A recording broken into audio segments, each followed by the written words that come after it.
산후조리 중인 딸에게 사위가 매일 밤 약을 먹이는 이유는 뭘까요? 서랍 속 25억 보험 증서와 오늘 밤 실행이라는 메모를 본 순간 저는 딸의 목숨이 위험하다는 것을 직감했습니다. 2024년 9월 15일 따사로운 가을 햇살이 창문으로 쏟아지던 아침이었습니다. 저는 서둘러 김치찌개를 끓이고 미역국을 정성스럽게 준비했어요. 딸 지은이가 처사이를 낳고 일주일째 되는 날이었죠. 엄마, 진짜 안 와도 돼요. 준혁 오빠가 다 해줘요. 출산 전날까지도 딸은 그렇게 말했습니다. 하지만 어떻게 첫 손주를 본 엄마가 가만히 있을 수 있겠어요? 게다가 사위가 아무리 잘해준다 해도 산후조리는 역시 친정엄마 손이 최고니까요. 지하철을 2번 갈아타고 버스로 다시 30분을 가야 했습니다. 멀다고 생각했지만 오늘만큼은 발걸음이 가벼웠어요. 무거운 보따리를 들고 가는 것도 힘들지 않았죠. 손주 보러 가시나 봐요? 얼굴에 웃음이 가득하시네요. 버스 안에서 옆자리 할머니가 말을 걸었습니다. 나는 싱긋 웃으며 고개를 끄덕였어요. 네, 첫 손주거든요. 아들인데 정말 예쁘더라고요. 정말이지 그 작은 생명을 처음 봤을 때의 감동은 말로 표현할 수 없었습니다. 일주일 전 병원에서 유리창 너머로 본 그 작은 얼굴. 지은이를 닮았는지 코가 오똑했고 작은 손가락들이 움직일 때마다 가슴이 찡했어요. 오후 2시 딸의 아파트 앞에 도착했습니다. 강남의 고급 아파트 단지였어요. 30평대 아파트라고 했는데 로비만 봐도 신혼부부가 살기에는 꽤 부담스러운 곳 같았죠. 초인종을 누르자 사위 준혁이가 문을 열었습니다. 어머님 오셨어요? 제가 모시러 가려고 했는데. 사위는 언제 봐도 단정했습니다. 집안에서도 깔끔한 셔츠에 면바지 차림이었죠. 짙은 눈썹 밑에 눈매는 날카로웠지만 웃을 때는 부드러워 보였어요. 괜찮아, 괜찮아. 내가 찾아오는 게 당연하지. 지은이는 안에 있어요. 아기 재우고 지금 쉬고 있고요. 어머님, 짐 제가 들게요. 사위가 내 손에서 보따리를 받아들었습니다. 무거울 텐데도 힘들어하는 기색이 없었어요. 역시 IT 회사 임원이라더니 체력도 좋은가 봅니다. 거실로 들어서자 깔끔하게 정돈된 집안이 눈에 들어왔습니다. 아기 용품들이 한쪽에 가지런히 정리되어 있었고 공기청정기에서는 은은한 소리가 났죠. 하지만 묘하게 차가운 느낌이 들었어요. 신혼집 치고는 따뜻함이 느껴지지 않았습니다. 지은아, 엄마 왔다. 안방 문을 조심스럽게 열자 딸이 침대에 누워 있었습니다. 하지만 내가 상상했던 모습과는 달랐어요. 출산 일주일 후라면 조금은 기력을 회복했을 텐데 딸의 얼굴은 창백했습니다. 엄마. 지은이가 고개를 돌려 나를 봤습니다. 미소를 지으려 했지만 그 눈가에는 깊은 다크서클이 자리 잡고 있었어요. 입술도 바짝 말라 있었죠. 어머, 얼굴이 왜 이래? 미역국은 잘 먹고 있어? 나는 황급히 다가가 딸의 손을 잡았습니다. 손이 차가웠어요. 출산 후라 그런가 싶었지만 뭔가 더 깊은 문제가 있어 보였죠. 응, 먹고는 있는데 입맛이 없어서. 그래도 먹어야지. 전 나오게 하려면. 아기는 잘 먹어? 응. 근데 엄마, 난 분유 먹이기로 했어. 모유 수유가 너무 힘들어서. 순간 이상한 느낌이 들었습니다. 임신했을 때만 해도 지은이는 반드시 모유 수유를 하겠다고 했었거든요. 아기한테 최고라면서요. 왜? 젖은 잘 나오는데? 아니, 그게. 딸이 말끝을 흐렸습니다. 그때 뒤에서 사위의 목소리가 들렸어요. 어머님, 지은이가 너무 힘들어해서요. 산후조리원에서도 분유를 권했어요. 요즘은 분유 영양이 좋아서 모유랑 차이 없다고. 사위가 자연스럽게 끼어들었습니다. 그 말투가 너무 매끄러워서 오히려 이상했어요. 마치 미리 준비한 대답 같았죠. 아기 방으로 자리를 옮겼습니다. 투명한 아크릴 침대 안에서 아기가 새근새근 잠들어 있었어요. 일주일 전보다 더 통통해진 것 같았죠. 우리 손주 할머니가 왔는데도 꿀잠이네. 나는 조심스럽게 아기를 안아 올렸습니다. 따뜻한 온기가 품 안으로 전해졌어요. 작은 입술이 우물거리는 모습이 너무나 사랑스러웠죠. 정말이지 이 순간만큼은 모든 게 행복했습니다. 딸도 건강하게 출산했고 손주도 이렇게 예쁘게 자라고 있고 사위도 잘해주는 것 같고 그런데 왜일까요? 가슴 한구석이 묘하게 불안했습니다. 어머님 조심히 안으셔야 해요. 아기 목이 아직 약해서. 사위가 바로 옆에서 지켜보고 있었습니다. 웃고 있었지만 그 눈빛은 차갑게 느껴졌어요. 마치 내가 뭔가 잘못할까봐 감시하는 것처럼. 그래 알아. 내가 애를 얼마나 많이 길러봤는데. 그래도요. 요즘은 육아법이 많이 달라졌잖아요. 묘한 긴장감이 흘렀습니다. 나는 억지로 웃으며 아기를 침대에 다시 눕혔어요. 저녁 준비를 하기 위해 부엌으로 향했습니다. 냉장고를 열어보니 놀랍게도 거의 비어 있었어요. 김치 한 통, 계란 몇 개, 그리고 우유 몇 팩이 전부였죠. 지은아, 냉장고가 왜 이렇게 비었어? 밥은 뭘 먹고 있었어? 아, 준혁 오빠가 배달시켜줘. 산후 도시락이랑. 산후 도시락? 그게 엄마 손맛을 따라가겠니? 나는 한숨을 쉬며 가져온 반찬통들을 꺼냈습니다. 딸이 좋아하는 김치찌개용 김치, 멸치볶음, 깻잎 장아찌까지 정성스럽게 준비해 온 것들이었죠. 미역국을 끓이는 동안 집안을 둘러봤습니다. 깔끔하긴 했지만 살가운 느낌이 없었어요. 신혼부부의 집이라기엔 너무 정돈되어 있고 차가웠죠. 거실 한쪽에 놓인 서랍장이 눈에 띄었습니다. 제일 위 칸이 살짝 열려 있었어요. 무심코 닫으려다가 안을 보게 되었죠. 약통들이 가득했습니다. 진통제, 소염제, 그리고 수면제. 순간 심장이 철렁 내려앉았습니다. 수면제가 왜 이렇게 많은 거죠? 하나, 둘이 아니라 대여섯 통은 되어 보였어요. 그것도 서로 다른 병원에서 처방받은 것 같았죠. 어머님, 뭐 찾으세요? 등 뒤에서 사위의 목소리가 들렸습니다. 깜짝 놀라 돌아보니 사위가 서 있었어요. 언제 온 건지 소리도 없이. 아, 아니. 서랍이 열려 있어서 닫으려고.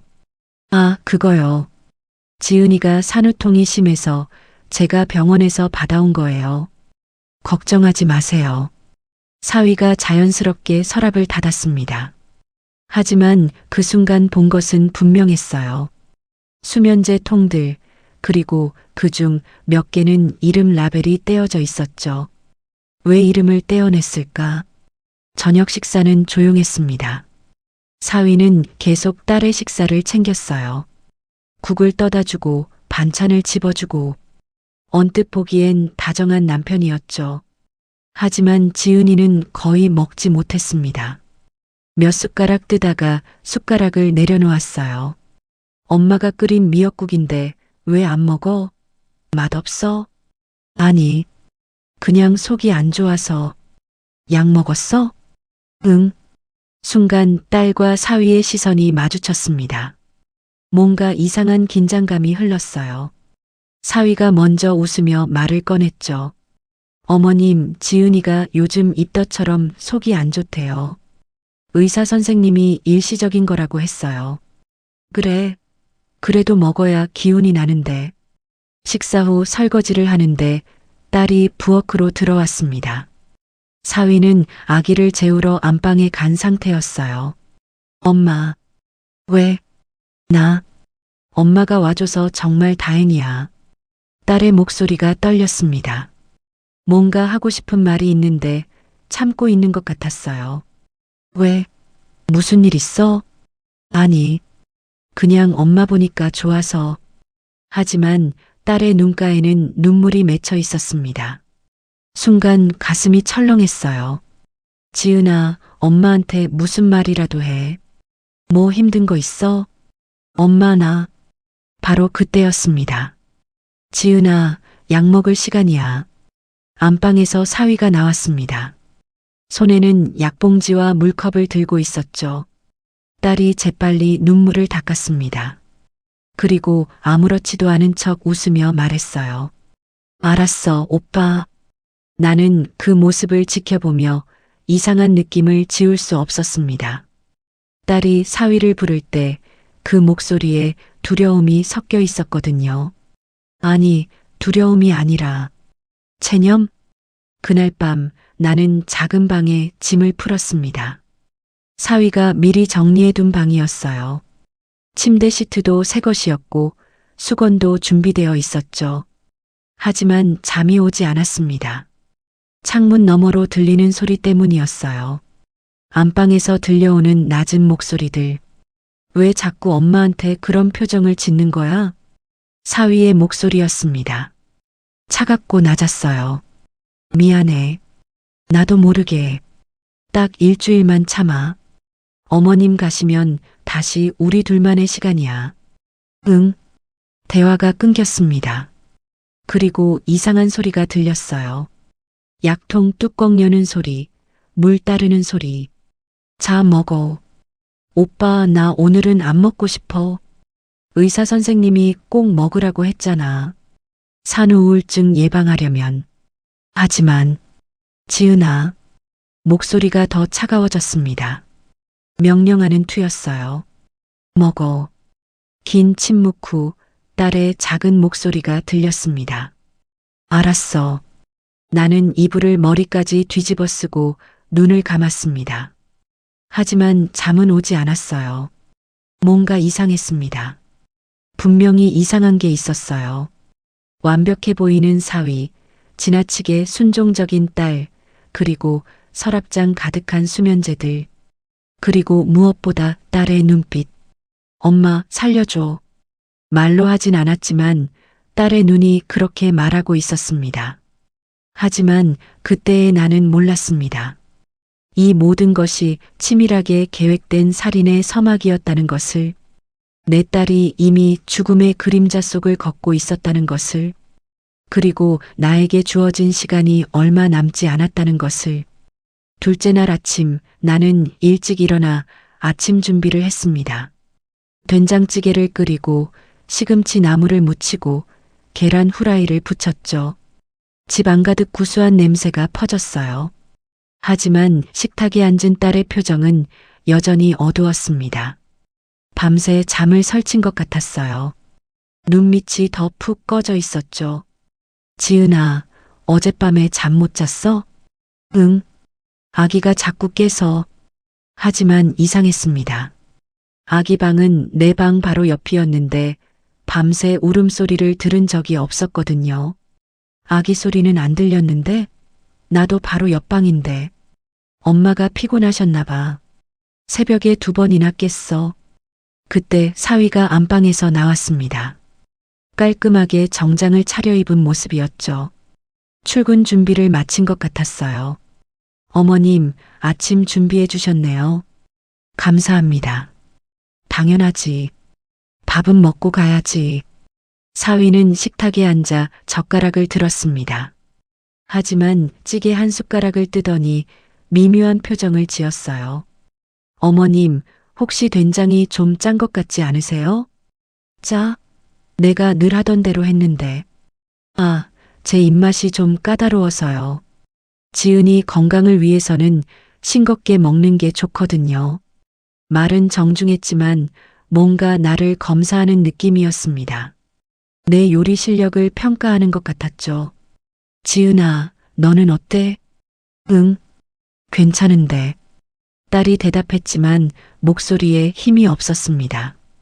그리고 사위의 눈치를 보고 있었어요. 사위가 출근하기 전 딸에게 말했습니다. 지은아, 약 챙겨놨어. 꼭 시간 맞춰서 먹어야 돼. 알았지? 응. 어머님도 계시니까 혹시 깜빡하면 어머님이 챙겨주시겠죠? 사위가 나를 보며 웃었습니다. 하지만 그 웃음이 왠지 불편했어요. 그럼 저 출근할게요. 어머님, 지은이 잘 부탁드립니다. 그래, 걱정 마. 회사 잘 다녀와. 현관문이 닫히자마자 나는 딸에게 물었습니다. 지은아, 너 지금 무슨 약 먹고 있는 거야? 응? 아, 산후회복제랑 비타민. 비타민이 그렇게 많이 필요해? 어제 서랍에 약이 엄청 많던데. 딸의 표정이 굳었습니다. 엄마, 그건 그냥 준혁 오빠가 내 건강 챙겨준다고. 수면제도? 순간 침묵이 흘렀습니다. 딸이 시선을 피했어요. 엄마가 왜 서랍을 뒤져? 뒤진 게 아니라 열려 있었어. 근데 수면제가 왜 그렇게 많은 거야? 너 잠 못 자? 엄마, 나 산후우울증 때문에 그래. 의사 선생님이 처방해 준 거야. 산후우울증? 넌 출산 전까지만 해도 멀쩡했잖아. 딸이 갑자기 날카롭게 반응했습니다. 엄마는 몰라. 애 낳아보니까 정말 힘든 거야. 밤에 잠도 못 자고 계속 불안하고 목소리가 점점 높아졌어요. 평소에 온순한 지은이가 아니었죠. 알았어, 알았어. 엄마가 잘못했어. 나는 더 이상 추궁하지 않았습니다. 하지만 가슴속 의심은 더 짙어졌어요. 점심을 준비하고 설거지를 하는데 휴대폰이 울렸습니다. 옛날 직장 동료였어요. 잠깐 통화를 하러 베란다로 나갔죠. 5분쯤 통화를 하고 거실로 돌아왔을 때였습니다. 사위가 집에 있었어요. 아니, 준혁아, 벌써 퇴근한 거야? 사위가 깜짝 놀란 표정을 지었습니다. 그리고 뭔가를 재빨리 주머니에 넣었어요. 아, 어머님. 서류 좀 깜빡해서요. 금방 다시 나가야 해서. 그래. 점심은 먹었어? 네, 회사에서 먹었어요. 사위가 황급히 현관으로 향했습니다. 하지만 내 눈을 피하는 게 느껴졌어요. 문이 닫힌 후 나는 거실을 둘러봤습니다. 뭔가 이상했어요. 사위가 서 있던 곳은 바로 그 서랍장 앞이었죠. 서랍을 열어보니 약통들이 있었습니다. 하지만 어제와 위치가 달랐어요. 누군가 만진 흔적이 있었죠. 그때 딸이 안방에서 나왔습니다. 엄마, 누구 왔었어? 응, 준혁이가 서류 가지러 왔다가. 그래, 나는 몰랐네. 깊이 자고 있었나 봐. 딸의 말에 또 한 번 의문이 들었습니다. 사위가 온 건 불과 2분 전이었어요. 그런데 안방에서 자고 있었다면 문 여닫는 소리를 못 들었을 리 없는데 저녁 6시 사위가 퇴근했습니다. 손에는 꽃다발과 케이크를 들고 있었어요. 어머님, 오늘 어머님이 오신 지 이틀째잖아요. 작은 선물이에요. 어머, 이럴 필요까지야. 당연히 해야죠. 어머님이 이렇게 와주셔서 제가 얼마나 감사한데요. 사위의 태도는 완벽했습니다. 저녁 식사 내내 딸을 챙기고 아기 기저귀도 갈아주고 설거지까지 도맡았죠. 어머님은 쉬세요. 제가 할게요. 괜찮아, 내가 할게. 아니에요. 어머님 연세도 있으신데. 제가 해야죠. 옆에서 보던 딸이 말했습니다. 엄마, 우리 남편 좋지? 진짜 잘해줘. 하지만 딸의 미소는 어딘가 억지스러웠습니다. 마치 누군가에게 보여주기 위한 미소 같았어요. 밤 10시가 되었습니다. 지은아, 약 먹을 시간이야. 사위가 약봉지를 들고 안방으로 들어갔습니다. 나는 설거지를 마저 하면서 귀를 기울였어요. 오빠, 오늘은 좀 적게 먹으면 안 돼? 너무 많아. 안 돼. 의사 선생님이 정확한 용량 먹으라고 했어. 하지만 먹으면 너무 졸려서 그게 효과가 있다는 거야. 푹 자야 회복이 되는 거지. 근데 사위의 목소리가 낮아졌습니다. 위협하는 톤이었어요. 지은아, 엄마 앞에서는 잘하면서 나한테는 왜 이래? 그게 아니라 빨리 먹어. 나도 피곤해. 잠시 후 침묵이 흘렀습니다. 그리고 딸의 작은 목소리. 다 먹었어. 잘했어. 이제 자. 나는 심장이 쿵쾅거렸습니다. 설거지하던 손이 떨렸어요. 뭔가 잘못되고 있었습니다. 분명히 한밤중 화장실을 가려고 일어났습니다. 복도를 지나가는데 안방에서 소리가 들렸어요. 문틈으로 작은 불빛이 새어나오고 있었죠. 나는 조심스럽게 다가갔습니다. 틈새로 들여다본 순간 온몸이 얼어붙었어요. 사위가 침대 옆에 앉아 있었습니다. 그리고 손에는 작은 주사기가 들려 있었어요. 이제 조금만 더 참으면 돼. 사위가 혼잣말처럼 중얼거렸습니다. 그리고 침대에 누워 깊이 잠든 딸의 팔을 조심스럽게 들어 올렸죠. 주사기를 딸의 팔에 가져갔습니다. 나는 숨을 죽였습니다. 소리를 내면 안 됐어요. 하지만 보고만 있을 수도 없었죠. 바로 그때 내 휴대폰이 울렸습니다. 새벽 광고 문자였어요. 사위가 휙 돌아봤습니다. 우리의 시선이 마주쳤어요. 그 눈빛, 차갑고 날카롭고 그리고 사리가 담긴 눈빛. 어머님, 화장실 가시는 길이에요? 사위가 천천히 일어섰습니다. 손의 주사기는 이미 사라졌어요. 주머니에 넣은 모양이었죠. 응, 그래. 조심히 다녀오세요. 밤에는 어둡잖아요. 사위가 내 옆을 지나갔습니다. 그 순간 그가 속삭였어요. 별로 안 보시는 게 좋으실 텐데요. 등골이 오싹했습니다. 다음 날 아침 나는 용기를 냈습니다. 지은아, 우리 오늘 병원 한번 가보자. 병원? 왜? 너가 너무 안 좋아 보여서. 산후조리원에서 검진도 받고. 엄마, 나 괜찮아. 괜찮은 게 아니야. 어제도 밥을 제대로 못 먹었잖아. 그때 사위가 끼어들었습니다. 어머님, 지은이는 제가 정기적으로 병원 데려가고 있어요. 지난주에도 갔다 왔고요. 그래. 근데 한 번 더 가보는 게 어때? 나도 의사 선생님 말씀 직접 듣고 싶고. 사위의 표정이 굳었습니다. 그럴 필요 없어요. 의사 선생님이 정상이라고 했으니까.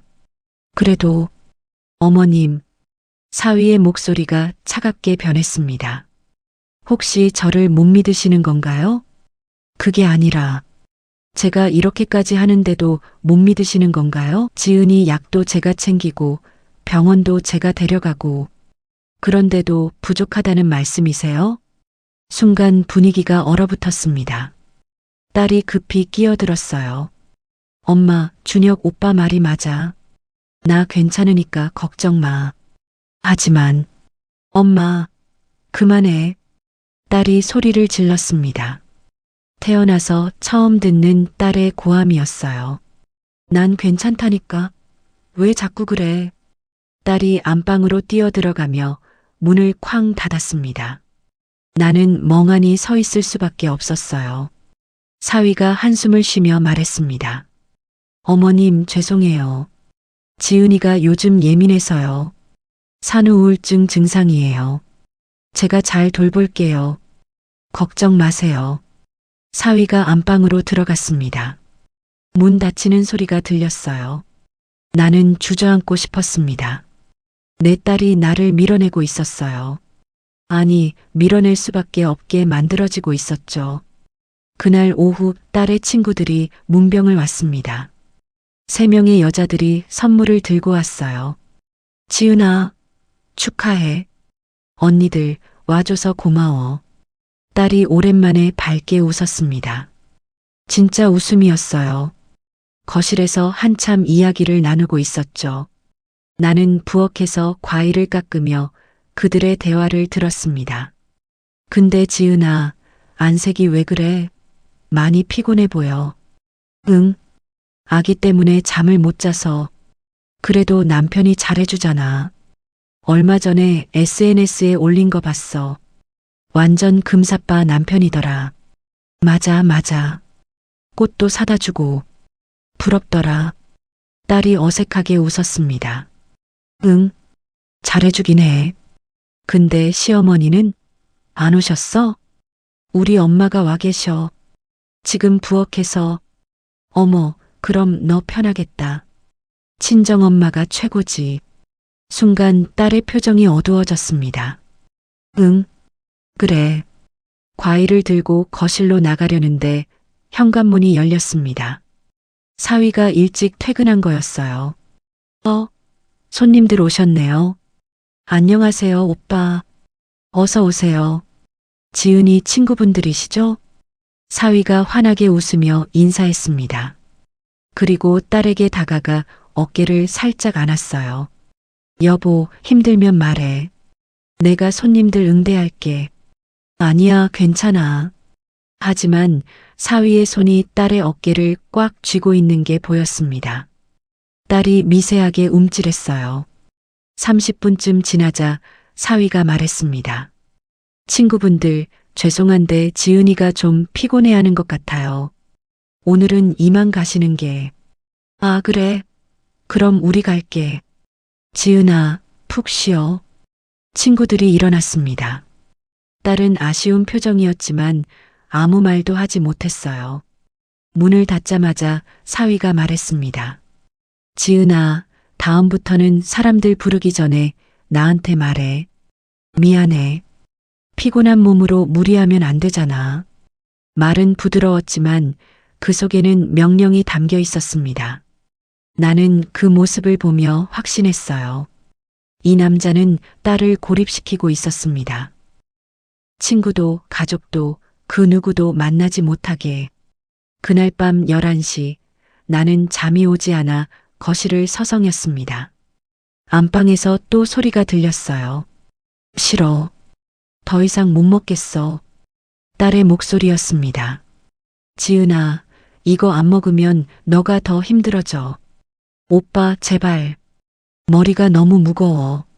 하루 종일 멍하고. 그게 치료 과정이야. 조금만 더 참아. 하지만 아기한테 젖 먹일 때 약 성분이 갈까봐 무서워. 그러니까 분유 먹이잖아. 내가 다 생각해서 하는 거야. 오빠, 먹어. 안 먹으면 어머님한테 내가 얼마나 예민한지 다 말할 거야. 그럼 어머님이 실망하시겠지? 협박이었습니다. 알았어. 나는 더 이상 참을 수 없었습니다. 안방 문을 두드렸어요. 지은아, 엄마야. 문 좀 열어봐. 안에서 당황하는 기척이 들렸습니다. 엄마, 왜? 그냥 얼굴 좀 보고 싶어서. 잠시 후 문이 열렸습니다. 딸의 얼굴은 창백했어요. 뭐야, 엄마? 너 괜찮아? 응, 괜찮아. 그냥 약 먹고 자려던 참이야. 내 뒤로 사위가 보였습니다. 손에는 약봉지와 물컵. 그리고 그 눈빛은 차갑게 나를 노려보고 있었죠. 어머님, 지은이 재워야 해서요. 내일 얘기해요. 문이 닫혔습니다. 나는 복도에 우두커니 서 있었어요. 무력감이 밀려왔습니다. 그날 밤 나는 결심했습니다. 더 이상 가만히 있을 수 없다고. 내 딸이 서서히 무너지고 있었어요. 그 약 때문에, 저 남자 때문에. 하지만 아무도 나를 믿지 않았습니다. 딸도 사위는 물론이고 심지어 내 남편까지. 당신이 너무 예민한 거 아니야? 전화로 하소연했을 때 남편이 한 말이었습니다. 나는 혼자였어요. 그리고 시간이 얼마 남지 않았다는 것을 직감했습니다. 셋째 날 아침 나는 남편에게 전화를 걸었습니다. 더 이상 혼자 감당할 수 없었어요. 여보, 지금 지은이가 이상해. 사위가 뭔가 숨기고 있는 것 같아. 또 그 소리야? 당신이 너무 예민한 거 아니야? 남편의 목소리는 피곤해 있었습니다. 예민한 게 아니라 정말이야. 밤마다 이상한 약을 먹이고 어젯밤엔 주사기까지 들고 있더라고. 주사기? 그거 영양제 주사 아니야? 산후 회복용으로 맞는 거. 하지만 당신 사위가 얼마나 잘해주는데. 지은이도 행복해 하잖아. 괜히 집안 분위기 이상하게 만들지 마. 여보, 나 지금 회의 들어가야 해. 나중에 얘기해. 전화가 끊어졌습니다. 나는 멍하니 휴대폰을 쥐고 있었어요. 남편마저 나를 믿지 않았습니다. 내가 정말 예민한 걸까? 아니면 너무 과민 반응하는 걸까? 하지만 가슴속 불안은 거짓말을 하지 않았어요. 점심 무렵 지은이의 고모가 찾아왔습니다. 남편의 여동생이었죠. 손에는 미역과 선물 보따리를 들고 있었어요. 언니 나왔어. 조카 얼굴 보러. 고모 왔구나. 고모는 활발한 성격이었습니다. 금방 아기를 안아 올리고 지은이와 한참 얘기를 나눴어요. 하지만 나는 이 기회를 놓칠 수 없었습니다. 고모, 나 좀 보자. 부엌으로 데려가서 조심스럽게 말을 꺼냈어요. 고모, 사실 나 요즘 걱정이 많아. 지은이가. 왜? 산후 우울증? 그것도 있는데 사위가 너무 이상해. 밤마다 약을 먹이고. 고모가 손사래를 쳤습니다. 언니, 그게 정상이야. 요즘은 다 그래. 산후 우울증 약 먹어야 하고. 하지만 수면제가 너무 많아. 그리고 주사기도. 언니, 고모가 내 손을 잡았습니다. 언니가 너무 걱정이 많은 거 아니야? 준혁이 정말 좋은 사위잖아. 지은이한테 얼마나 잘해줘. 밖에서만 그래. 집에서는. 언니, 그런 식으로 의심하면 나중에 사위랑 사이 나빠져. 지은이도 서운해하고. 고모는 더 이상 내 말을 듣지 않았습니다. 오히려 거실로 나가서 사위에게 전화를 걸었어요. 준혁아, 나 고모야. 지금 집에 와 있는데 혹시 퇴근하고 같이 저녁 먹을까? 나는 배신감을 느꼈습니다. 내 편이라고 생각했던 사람들이 하나둘 사위 편으로 넘어가고 있었어요. 저녁 식사 자리에는 사위와 고모, 그리고 나와 지은이가 앉았습니다. 사위가 정성스럽게 상을 차렸어요. 고모가 감탄했죠. 와, 준혁이 요리 실력 진짜 좋다. 우리 남편은 이렇게 안 해주는데. 고모님, 제가 할 수 있는 건 이것밖에 없어서요. 무슨 소리야? 이렇게까지 하는 사위가 어딨어. 고모는 계속 사위를 칭찬했습니다. 그때 사위가 조심스럽게 말을 꺼냈어요. 고모님, 사실 제가 걱정되는 게 있어서요. 응? 뭔데? 어머님이 요즘 지은이 약 먹는 걸 못마땅해 하시는 것 같아서요. 순간 내 쪽으로 시선이 쏠렸습니다. 언니가? 네. 산후 우울증 약인데 어머님이 자꾸 그만 먹으라고 하세요. 거짓말이었습니다. 나는 그런 말을 한 적이 없었어요. 그게 아니라, 어머님, 제가 이해해요. 약에 대한 편견이 있으실 수 있죠. 하지만 요즘은 정신과 약도 많이 발전해서 난 그런 말 안 했어. 내 목소리가 커졌습니다. 하지만 사위는 침착했어요. 어머님, 저도 어머님 마음 이해합니다. 딸이 약 먹는 게 걱정되시죠. 하지만 이건 의사 선생님이 처방하신 거예요. 언니, 준혁이 말이 맞아. 의사 처방이면 믿어야지. 고모까지 사위 편을 들었습니다. 지은이는 고개를 숙이고 있었어요. 아무 말도 하지 않았죠. 지은아, 넌 엄마가 그런 말 했다고 생각해? 딸이 천천히 고개를 들었습니다. 그 눈빛이 차갑게 느껴졌어요. 엄마, 그냥 좀 내버려둬. 내 인생이잖아. 가슴에 칼이 꽂히는 것 같았습니다. 그날 밤 고모가 돌아간 후 집안은 냉랭했습니다. 지은이는 나를 피했고 사위는 더 이상 가면을 쓸 필요가 없다는 듯 차갑게 행동했어요. 어머님, 이제 슬슬 집에 가실 때도 되신 거 아니에요? 뭐, 일주일이면 충분하죠. 저희도 이제 적응할 때가 됐고요. 난 한 달은 있으려고. 어머님이 계시면 지은이가 더 힘들어해요. 눈치 보느라. 말도 안 되는 소리였지만 지은이는 아무 말도 하지 않았습니다. 나는 할 말을 잃고 작은 방으로 들어갔어요. 문을 닫는 순간 눈물이 쏟아졌습니다. 정말 내가 잘못 본 걸까? 내가 예민한 걸까? 하지만 포기할 수 없었습니다. 새벽 2시 모두가 잠든 시간.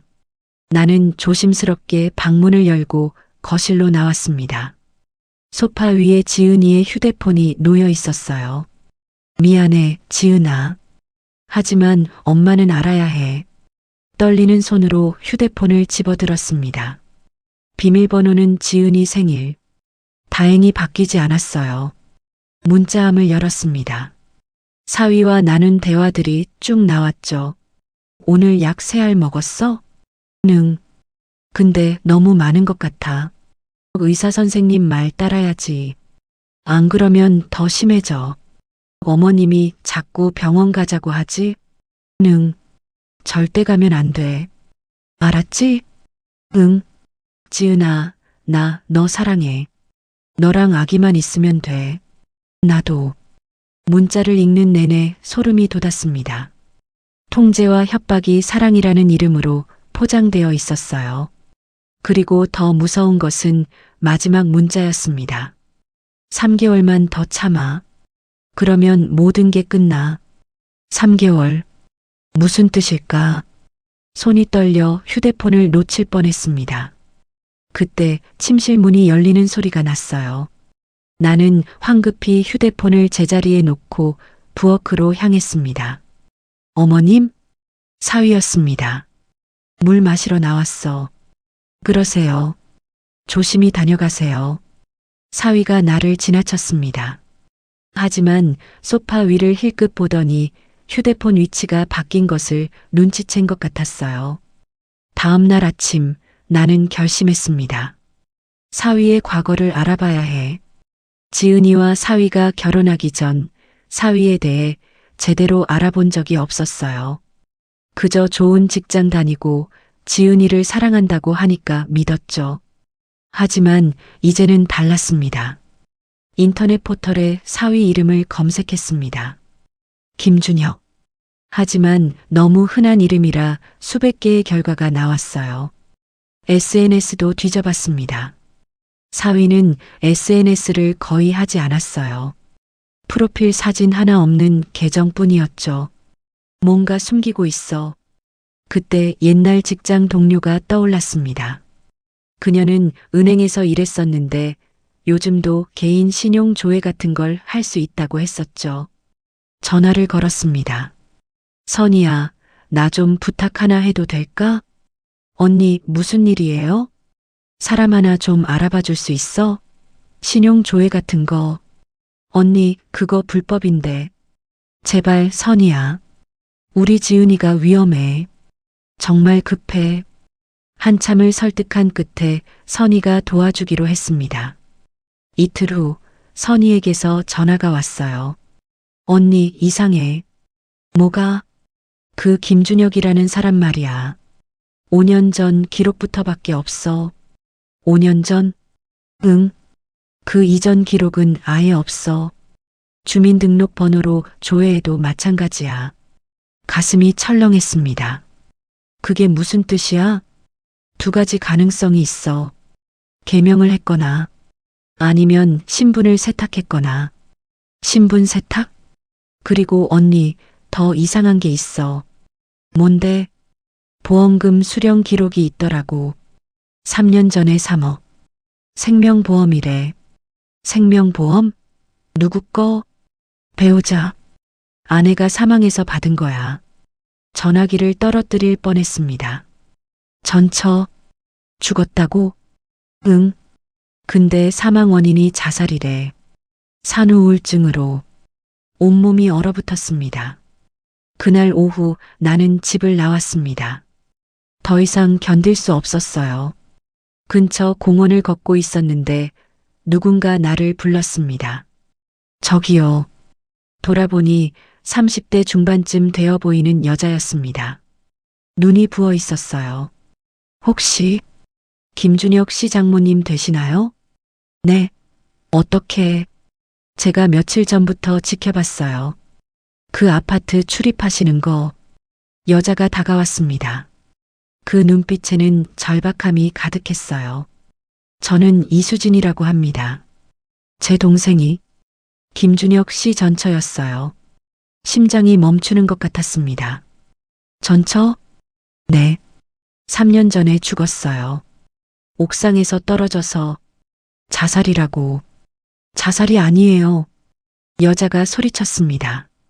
그리고 눈물을 쏟아냈어요. 제 동생은 절대 자살할 사람이 아니었어요. 아기를 그렇게 사랑했는데 그 아이를 두고 떠날 리 없어요. 나는 벤치에 주저앉았습니다. 여자도 옆에 앉았죠.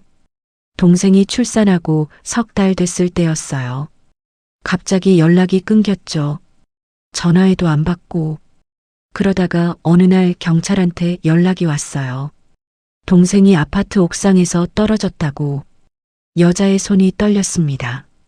김준혁 씨는 완벽한 남편 행세를 했어요. 장례식 내내 울고 산후 우울증 때문이라고 했죠.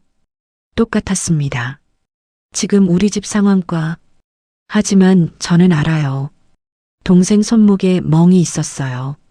누군가 잡은 자국이었죠. 경찰은 뭐래요? 믿지 않았어요. 증거가 없다고. 모든 게 산후 우울증 자살로 결론 났어요.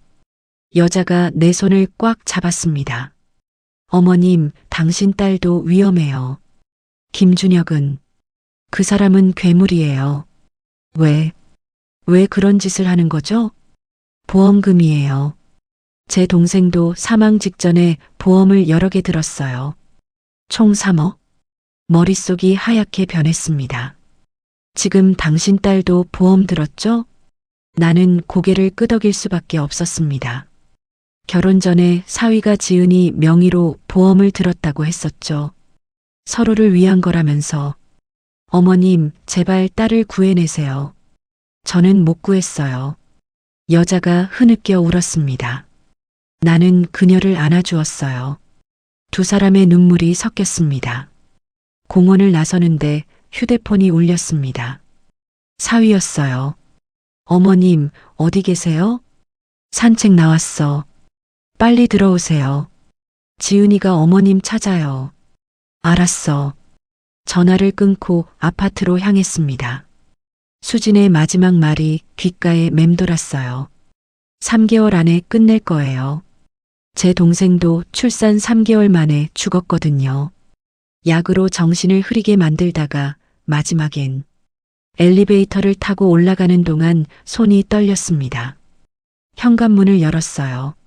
사위가 거실에서 기다리고 있었습니다. 어머님, 산책 오래 하셨네요. 응. 혹시 누구 만났어요? 섬뜩한 질문이었습니다. 아니, 혼자. 그래요?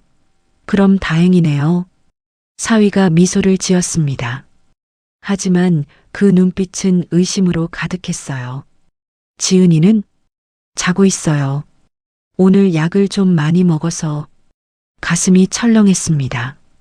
안방으로 달려갔어요. 딸이 침대에 누워 있었습니다. 숨을 쉬고는 있었지만 깊이 잠들어 있었죠. 지은아, 지은아. 흔들어도 깨어나지 않았습니다. 어머님, 놀라지 마세요. 잠깐 깊이 잔 것뿐이에요. 사위가 뒤에서 말했습니다. 나는 돌아보며 그를 똑바로 봤어요. 이제 알았습니다. 이 남자가 무엇을 하려는지, 그리고 내가 무엇을 해야 하는지. 그날 밤 나는 결심했습니다. 더 이상 물러설 수 없다고. 법이 믿어주지 않아도, 가족이 이해하지 못해도 나는 내 딸을 구해야 했습니다. 설령 그것이 범죄가 되더라도. 아니, 그 전에 증거를 찾아야 했어요. 결정적인 누구도 부인할 수 없는 증거를. 수진이 준 전처의 사진과 의료 기록을 보며 나는 계획을 세우기 시작했습니다. 시간이 얼마 남지 않았어요. 사위의 말대로라면 3개월. 이미 한 달이 지났으니 2달밖에 남지 않은 겁니다. 다음 날 아침 나는 병원 간다는 핑계로 집을 나섰습니다. 사위의 의심스러운 눈초리를 피해 나왔죠. 수진과 약속한 카페는 아파트에서 새 정거장 떨어진 곳이었습니다. 조용한 골목길 안쪽이었어요. 카페 구석자리에 수진이 먼저 와 있었습니다. 그녀 앞에는 두툼한 파일 봉투가 놓여 있었죠. 어머님, 여기요. 나는 서둘러 자리에 앉았습니다. 주변을 살피며 낮은 목소리로 말했어요. 누가 따라오진 않았죠? 네, 조심했어요. 어머님도요? 나도. 근데 사위가 의심하는 것 같아. 수진이 파일을 펼쳤습니다. 어머님, 이거 좀 보세요. 제가 3년 동안 모은 자료예요. 첫 장에는 젊은 여자의 사진이 있었습니다. 맑은 눈의 예쁜 여자였어요. 제 동생, 이연주예요. 28살의 준혁이랑 결혼했죠. 사진 속 여자는 행복해 보였습니다. 웨딩 사진이었죠. 옆에 있는 사위는 지금과 똑같은 미소를 짓고 있었어요. 결혼 6개월 만에 임신했어요. 준혁이가 얼마나 좋아했는지 몰라요. 매일 병원 데려다주고 과일도 사다주고 지은이와 똑같았습니다. 그런데 출산 후부터 이상해졌어요. 동생이 갑자기 연락을 끊더니 수진의 목소리가 떨렸습니다. 3달 후에 옥상에서 떨어졌어요. 새벽 4시였대요. 다음 장에는 부검 보고서가 있었습니다. 혈액에서 수면제 성분이 다량 검출됐어요. 하지만 경찰은 자살로 결론 내렸죠. 왜요? 유서가 있었거든요. 동생 필체로.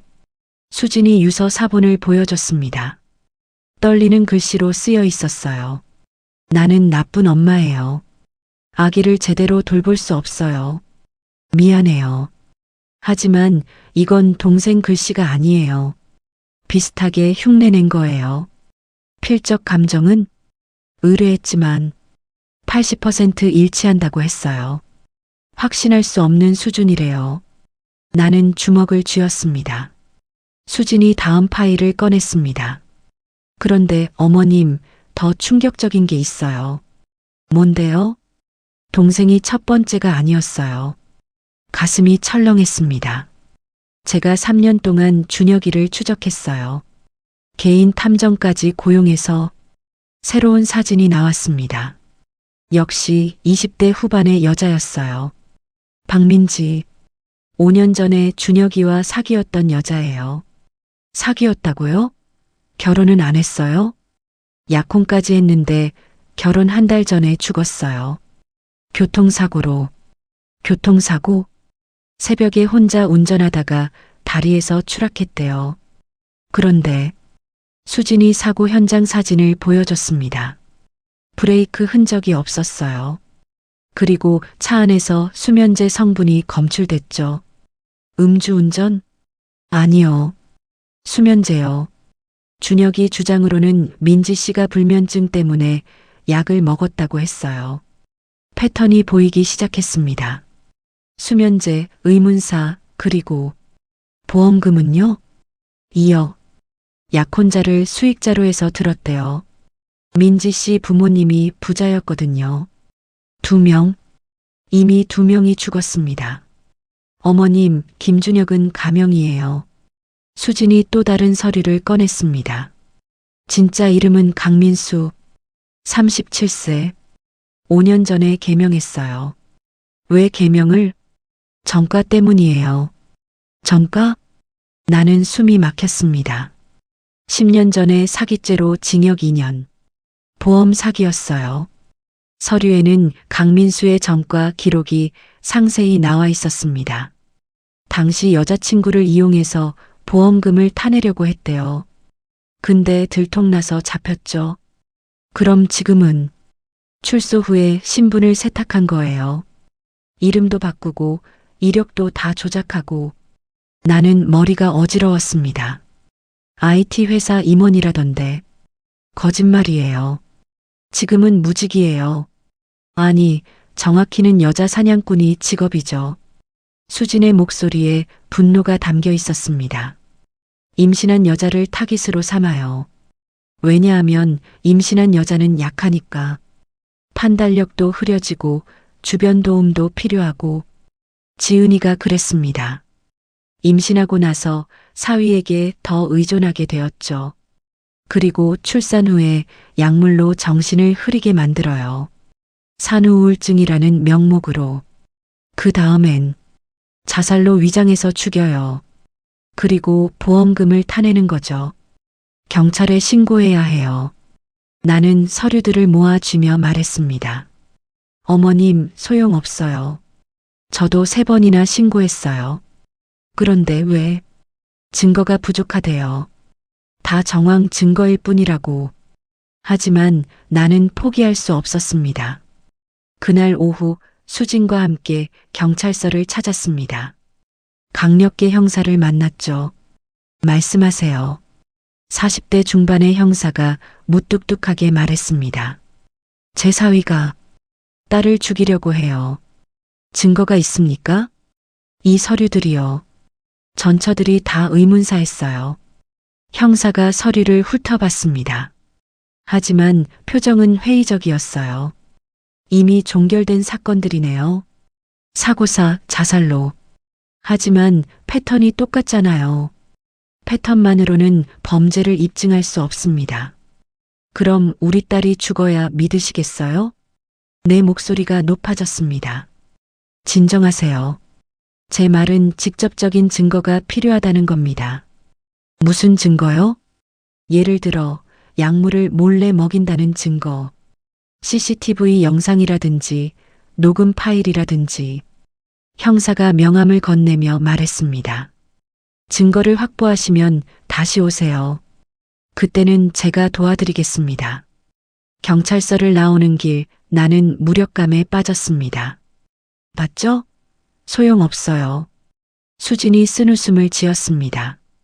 그럼 어떻게 해요? 그냥 지켜만 보라고요? 아니요. 우리가 직접 증거를 찾아야 해요. 수진의 눈빛이 단단해졌습니다. 카페로 돌아온 우리는 계획을 세웠습니다. 일단 집안에 몰래 카메라를 설치해야 해요. 수진이 작은 기기를 꺼냈습니다. 단추만 한 크기의 카메라였어요. 이거 제가 3년 전에 샀던 건데 결국 못 썼어요. 동생이 죽고 나서. 어디에 달아요? 거실 어딘가. 약 먹이는 장면을 찍어야 해요. 나는 고개를 끄덕였습니다. 그리고 어머님, 준혁이 휴대폰을 확인할 수 있어요? 어떻게요? 문자 기록, 통화네요. 혹시 공범이 있을지도 몰라요. 공범?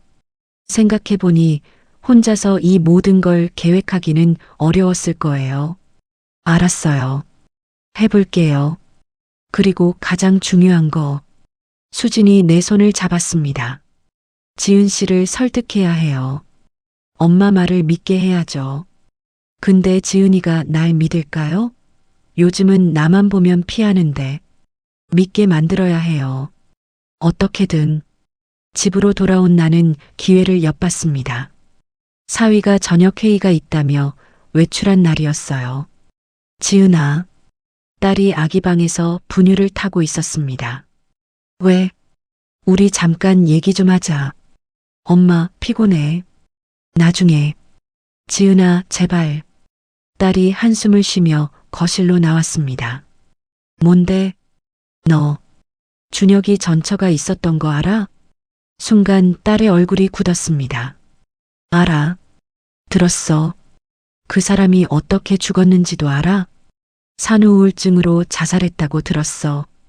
그게 왜? 지은아, 그거 자살 아니야. 엄마. 딸이 소리를 질렀습니다. 왜 자꾸 그래?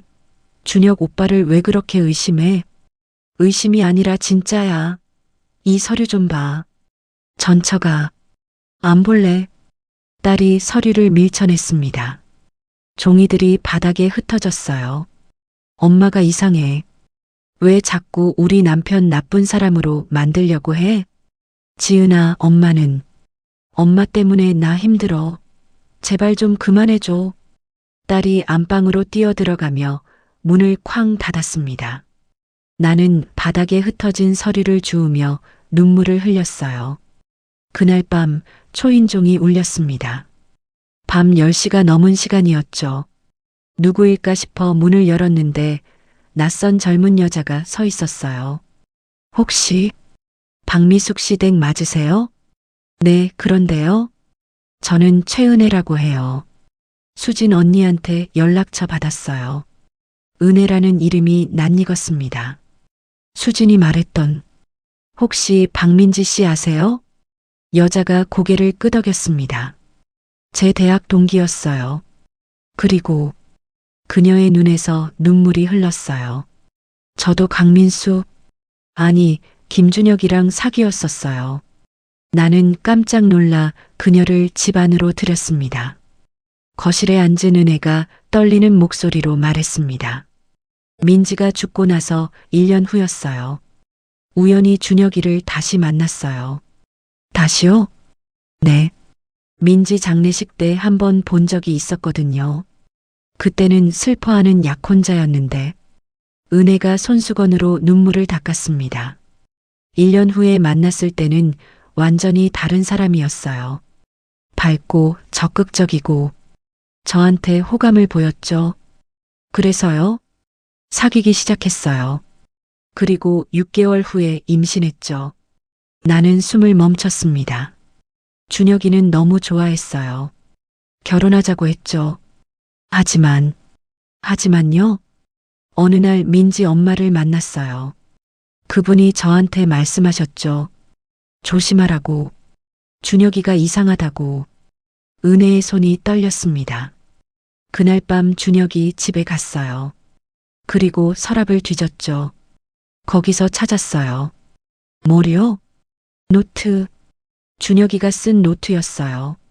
거기에는 은혜가 가방에서 낡은 노트를 꺼냈습니다. 여자들 이름이 쭉 적혀 있었어요. 민지, 현주, 그리고 저. 노트를 펼치자 소름이 돋았습니다. 각 여자들 이름 옆에는 체크리스트가 있었어요. 임신 확인, 보험 가입, 약물 투여 시작, 3개월 대기, 실행, 그리고 맨 아래 새로운 이름이 적혀 있었습니다.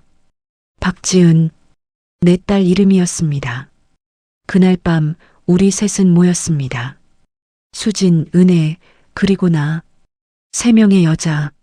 한 명은 동생을 잃었고, 한 명은 친구를 잃었고, 한 명은 딸을 잃을 위기에 처했죠. 우리가 힘을 합치면 막을 수 있어요. 은혜가 말했습니다. 이 노트가 결정적 증거예요.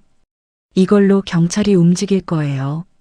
하지만 문제가 있었습니다. 준혁이가 노트 없어진 거 알면 어떻게 해요? 이미 알고 있을 거예요. 제가 가져간 지 2년 됐거든요. 그럼 더 위험하잖아요. 빨리 끝내려고 할 텐데. 맞는 말이었습니다. 시간이 없었어요. 우리는 그날 밤 계획을 세웠습니다. 내일 사위가 출근한 사이에 집안에 카메라를 설치하고 증거를 확보하고 경찰에 신고하기로. 하지만 우리는 몰랐습니다.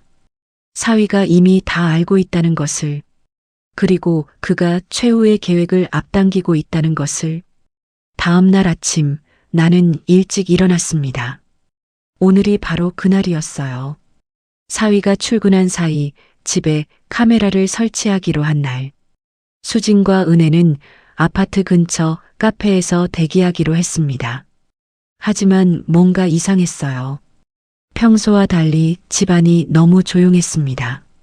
사위는 벌써 출근한 것 같았고 지은이도 안방에서 나오지 않았어요. 지은아? 문을 두드렸지만 대답이 없었습니다. 지은아, 나 들어간다. 문을 열었을 때 가슴이 철렁 내려앉았어요. 딸이 침대에 축 늘어져 있었습니다. 깨어 있었지만 초점 없는 눈으로 천장만 바라보고 있었죠. 지은아, 왜 이래? 엄마, 머리가 너무 무거워. 온몸에 힘이 없어. 약도 먹었어? 침대 옆 탁자를 보니 빈 약봉지가 여러 개 있었습니다. 평소보다 훨씬 많았어요. 준혁 오빠가 어젯밤에 꼭 먹으래서 몇 알이나 먹었어? 모르겠어. 3개? 아니, 4개? 나는 급히 119에 전화하려 했습니다. 엄마 안 돼. 딸이 내 손을 잡았습니다. 차갑고 축축한 손이었어요. 준혁 오빠가 화낼 거야. 엄마가 또 과민 반응한다고. 지은아, 정신 차려. 지금 내 목숨이 위험해. 엄마가 과민한 거야. 오빠는 날 사랑해. 내가 아프면 오빠도 힘들어해. 딸의 말이 또렷하지 않았습니다. 약물에 심하게 취해 있었어요. 딸을 거실로 옮기고 물을 먹이는 사이 나는 안방을 뒤졌습니다. 사위의 서재 서랍을 열었어요. 거기서 발견한 것은 충격적이었습니다. 보험 증서 뭉치, 지은이 명의로 된 생명보험이 무려 5개나 있었어요. 5억, 7억, 10억? 손이 떨렸습니다. 총액 25억. 수익자는 당연히 배우자 김준혁. 그리고 더 무서운 것은 가입 날짜였습니다. 모두 결혼 직후부터 출산 전까지 분산되어 가입되어 있었어요. 의심받지 않기 위해 시기를 나눈 거였죠.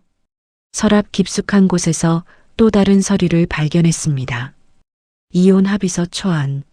내용을 읽는 순간 온몸이 얼어붙었어요.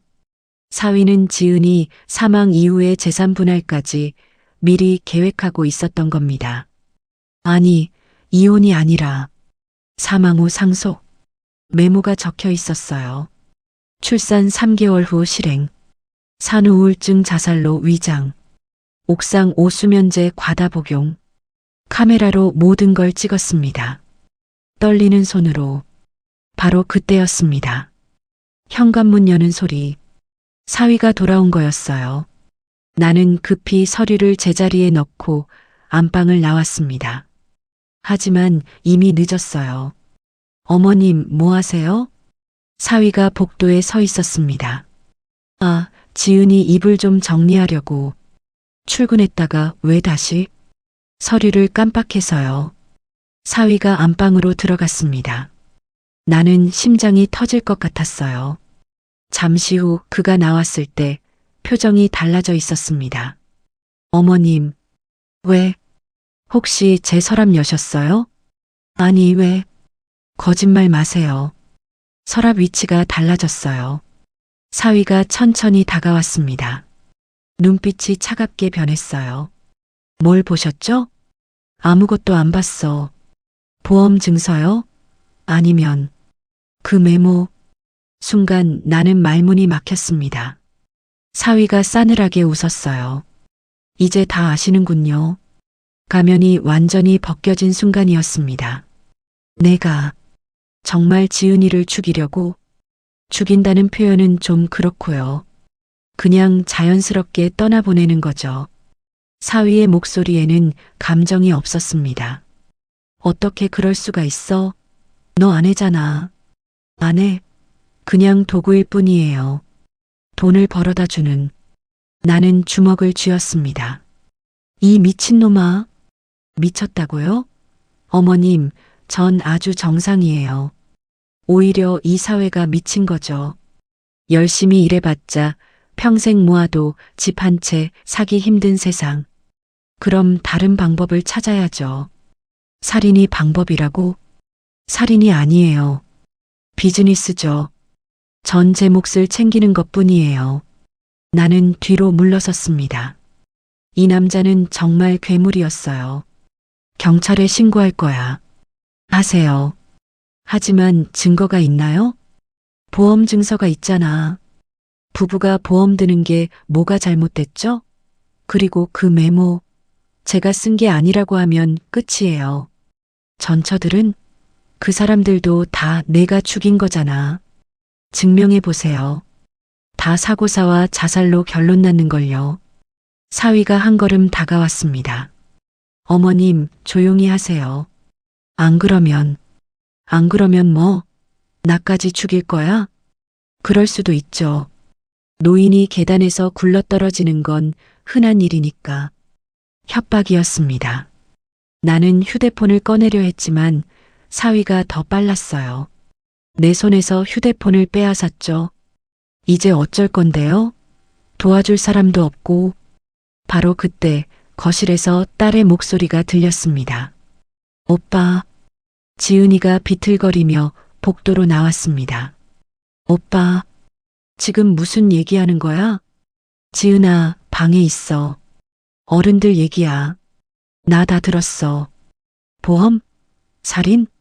딸의 눈에 눈물이 고였습니다. 설마, 그게 다 진짜야? 지은아, 착각하지 마. 어머님이 이상한 소리 하시는 거야. 거짓말하지 마. 딸이 소리쳤습니다. 약물 때문에 비틀거렸지만 눈빛만은 또렷했어요. 나 바보 아니야. 뭔가 이상하다고 느꼈어. 매일 먹는 약이 너무 많은 것도, 엄마 만나는 걸 막는 것도, 친구들 오지 못하게 하는 것도, 그건 다 내 건강을 위해서였어. 거짓말. 넌 날 죽이려고 했던 거잖아. 딸이 주저앉으며 울기 시작했습니다. 얼마나 바보같이 믿었는데. 사랑한다고, 나랑 아기가 전부라고. 사위의 얼굴이 일그러졌습니다. 지은아, 진정해. 약 때문에 헛소리 하는 거야. 헛소리 아니야. 이제 다 보여. 넌 처음부터 날 이용한 거잖아. 사위가 지은이에게 다가갔습니다. 그 눈빛이 위험해 보였어요. 지은아, 조용히 해. 싫어. 경찰 부를 거야. 딸이 비틀거리며 거실로 향했습니다. 전화기가 있는 곳으로. 하지만 사위가 더 빨랐어요. 딸의 팔을 움켜잡았죠. 나, 아파. 조용히 하라니까. 나는 사위에게 달려들었습니다. 내 딸한테서 손 떼. 하지만 사위가 나를 밀쳤어요. 나는 벽에 부딪혀 넘어졌습니다. 바닥에 쓰러진 나는 주머니에서 예비 휴대폰을 꺼냈습니다. 은혜가 준비해 준 거였어요. 만약을 위해. 떨리는 손으로 수진에게 문자를 보냈습니다. 지금 당장 와. 위험해. 그리고 지은이에게 문자를 보냈어요. 딸의 휴대폰은 침실에 있었으니까. 지은아, 아기 방으로 가서 문 잠가. 절대 나오지 마. 사위와 딸이 몸싸움을 하는 사이 나는 일어나 아기 방으로 달렸습니다. 지은아, 이리 와. 딸이 사위를 뿌리치고 내게로 왔습니다. 우리는 아기 방으로 들어가 문을 잠갔어요. 어머님, 문 열어요. 사위가 문을 두들겼습니다. 열지 않으면 부숴버릴 거예요. 나는 딸을 꽉 안았습니다. 유모차 안에서 자고 있는 손주도 함께. 괜찮아. 경찰이 곧 올 거야. 하지만 떨리는 내 목소리가 거짓말을 하고 있었어요. 문 밖에서 사위의 목소리가 들렸습니다. 어머님, 지은아. 들어봐요. 목소리가 차분해졌어요. 오히려 그게 더 무서웠죠. 어차피 이렇게 된 거 다 얘기해 줄게요. 전 5년 전부터 이 일을 해왔어요. 처음엔 박민지, 부잣집 딸이었죠. 2억을 받았어요. 그만해. 지은이가 귀를 막았습니다. 두 번째는 이연주, 약사였어요. 3억. 세 번째는, 이건 실패했죠. 최은혜, 도망갔거든요. 사위가 비웃듯 웃었습니다. 지은아, 넌 네 번째야. 그런데 알아? 너가 제일 쉬웠어. 그만해. 순진하고 착하고 의심을 모르잖아. 임신도 금방 시켰고 완벽했어. 제발 그만해. 보험금은 25억. 이게 내 은퇴 자금이야. 이제 그만 일하고 싶거든. 나는 떨리는 손으로 휴대폰을 꺼냈습니다. 녹음을 시작했어요. 근데 말이야, 지은아. 사실 조금은 아쉬워. 너랑 있을 때 나쁘지 않았거든. 하지만 돈이 더 중요해. 미안. 그때 초인종 소리가 울렸습니다. 경찰이다. 문 열어. 수진이 경찰을 데려온 거였어요. 사위가 당황하는 소리가 들렸습니다. 잠깐만요. 오해예요. 김준혁 씨, 아니 강민수 씨. 살인 예비 혐의로 체포하겠습니다. 무슨 소리예요? 전 아무것도.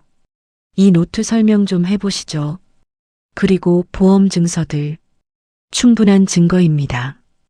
은혜가 제출한 노트와 내가 찍어둔 사진들, 그리고 방금 녹음한 고백까지 모든 증거가 모였습니다. 당신은 묵비권을 행사할 수 있으며 경찰이 사위에게 수갑을 채우는 소리가 들렸어요. 나는 문을 열었습니다. 복도에는 경찰 3명과 수진, 은혜가 서 있었어요. 그리고 수갑 찬 사위. 그의 얼굴에서 더 이상 완벽한 미소는 찾아볼 수 없었습니다. 어머님, 사위가 나를 봤습니다. 후회할 거예요. 증거 조작이라고 주장할 거예요. 해봐. 네 목소리로 고백한 녹음 파일이 있어. 사위의 얼굴이 하얗게 질렸습니다. 경찰이 그를 끌고 갔어요. 나는 주저앉아 울었습니다. 그날 밤 병원에서 지은이는 약물 해독 치료를 받았습니다. 의사는 말했죠. 일주일만 늦었어도 위험했을 겁니다. 뇌 손상까지 올 수 있었어요.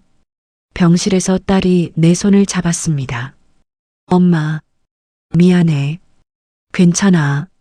엄마 말을 믿었어야 했는데 난 너무 바보같이. 아니야. 내 잘못이 아니야. 나는 딸의 머리를 쓰다듬었습니다. 엄마가 지켜줬잖아. 그걸로 충분해. 딸이 울먹이며 말했습니다. 엄마가 아니었으면 나 죽었을 거야. 아기도. 이제 괜찮아. 다 끝났어. 하지만 정말 끝난 걸까요? 사위는 체포되었지만 재판은 아직 시작되지 않았습니다. 그의 변호사는 무죄를 주장하고 있었어요. 모든 게 계획이었다는 증거가 부족하다. 노트는 소설 구상이었고 보험은 정상적인 부부의 선택이었다. 나는 불안했습니다. 혹시 저 악마가 다시 풀려나는 건 아닐까? 그리고 더 큰 걱정이 있었어요. 수진이 조용히 말했습니다. 어머님, 사실 한 명이 더 있어요. 뭐? 준혁이? 아니, 민수가 만났던 여자. 노트에는 없었지만 제가 알아낸 사람이 있어요. 누구요? 그 사람도 지금 임신 중이래요. 그리고 민수와 연락하고 있대요.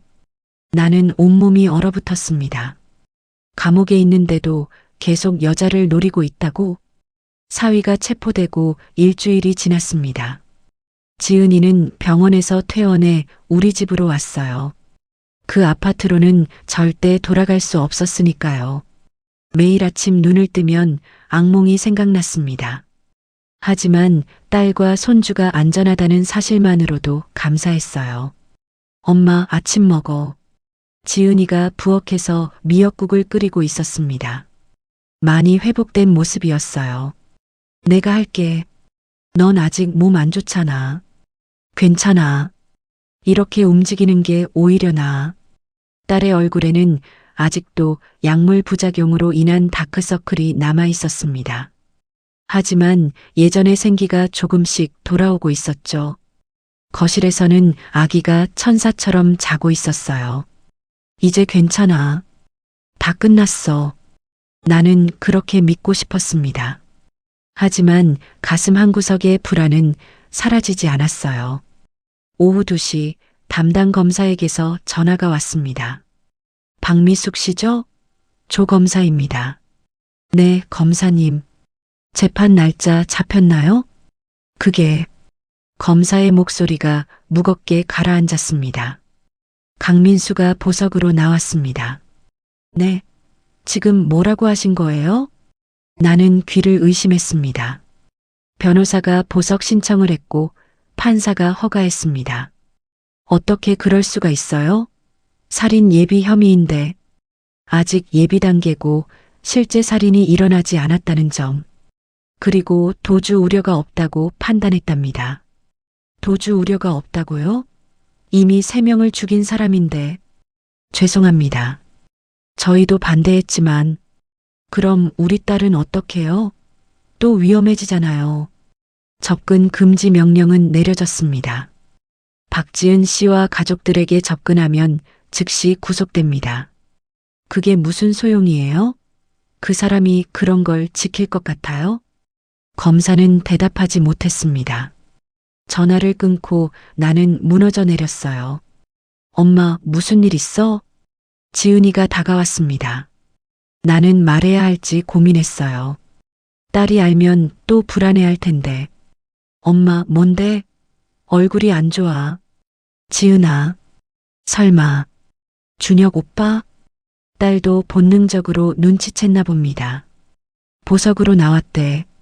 지은이의 얼굴이 창백해졌습니다. 어떻게? 그럴 수가. 딸이 주저앉았어요. 나는 얼른 안아줬습니다. 괜찮아. 접근 금지 명령 났어. 우리한테 못 와. 엄마. 무서워. 그 사람. 꼭 올 거야. 안 와.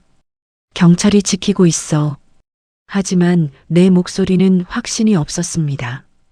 그날 저녁부터 우리는 문과 창문을 모두 잠갔어요. CCTV도 추가로 설치했죠. 하지만 불안은 계속되었습니다. 사흘째 되던 밤이었습니다. 나는 잠을 설치며 창밖을 보고 있었어요. 그때 아파트 주차장에서 수상한 차 한 대가 보였습니다. 검은색 세단. 불이 꺼져 있었지만 안에 사람이 있는 것 같았어요. 심장이 쿵쾅거렸습니다. 설마. 나는 쌍안경을 꺼내 들여다봤습니다.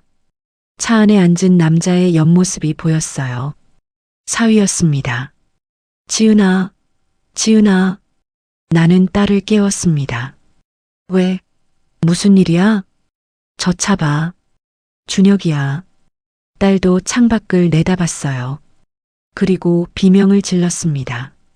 경찰 불러. 나는 112에 전화를 걸었습니다. 접근 금지 명령 위반이요. 강민수가 우리 집 앞에 있어요. 주소 말씀해 주세요. 지금 출동하겠습니다. 10분 후 경찰이 도착했습니다. 하지만 그때는 이미 차가 사라진 후였어요. 차량 번호 알아보셨나요? 너무 어두워서. 경찰은 주변을 살펴본 후 돌아갔습니다. 하지만 CCTV를 확인하겠다고 했죠. 그날 밤 우리는 한숨도 자지 못했습니다. 다음 날 아침 지은이 휴대폰으로 문자가 왔습니다. 발신자 번호는 숨김 처리되어 있었어요. 지은아, 나야. 우리 얘기 좀 하자. 너가 오해하고 있어. 딸의 손이 떨렸습니다. 엄마. 또 문자가 왔어요. 아기는 잘 있어? 아빠가 보고 싶어 하는데. 이 미친. 나는 휴대폰을 빼앗아 경찰에 신고했습니다. 하지만 추적이 불가능한 번호였어요. 대포폰이었죠. 오후에 또 문자가 왔습니다. 어머님이 나를 오해하고 계세요. 난 정말 지은이를 사랑했어요. 그리고 사진이 한 장 전송되었어요. 우리 집 사진이었습니다. 지금 바로 밖에서 찍은 것 같았어요. 밖에 있어. 우리는 창문으로 달려갔습니다. 하지만 아무도 보이지 않았어요. 그날 저녁 수진이 급히 찾아왔습니다. 어머님, 큰일 났어요. 무슨 일이에요?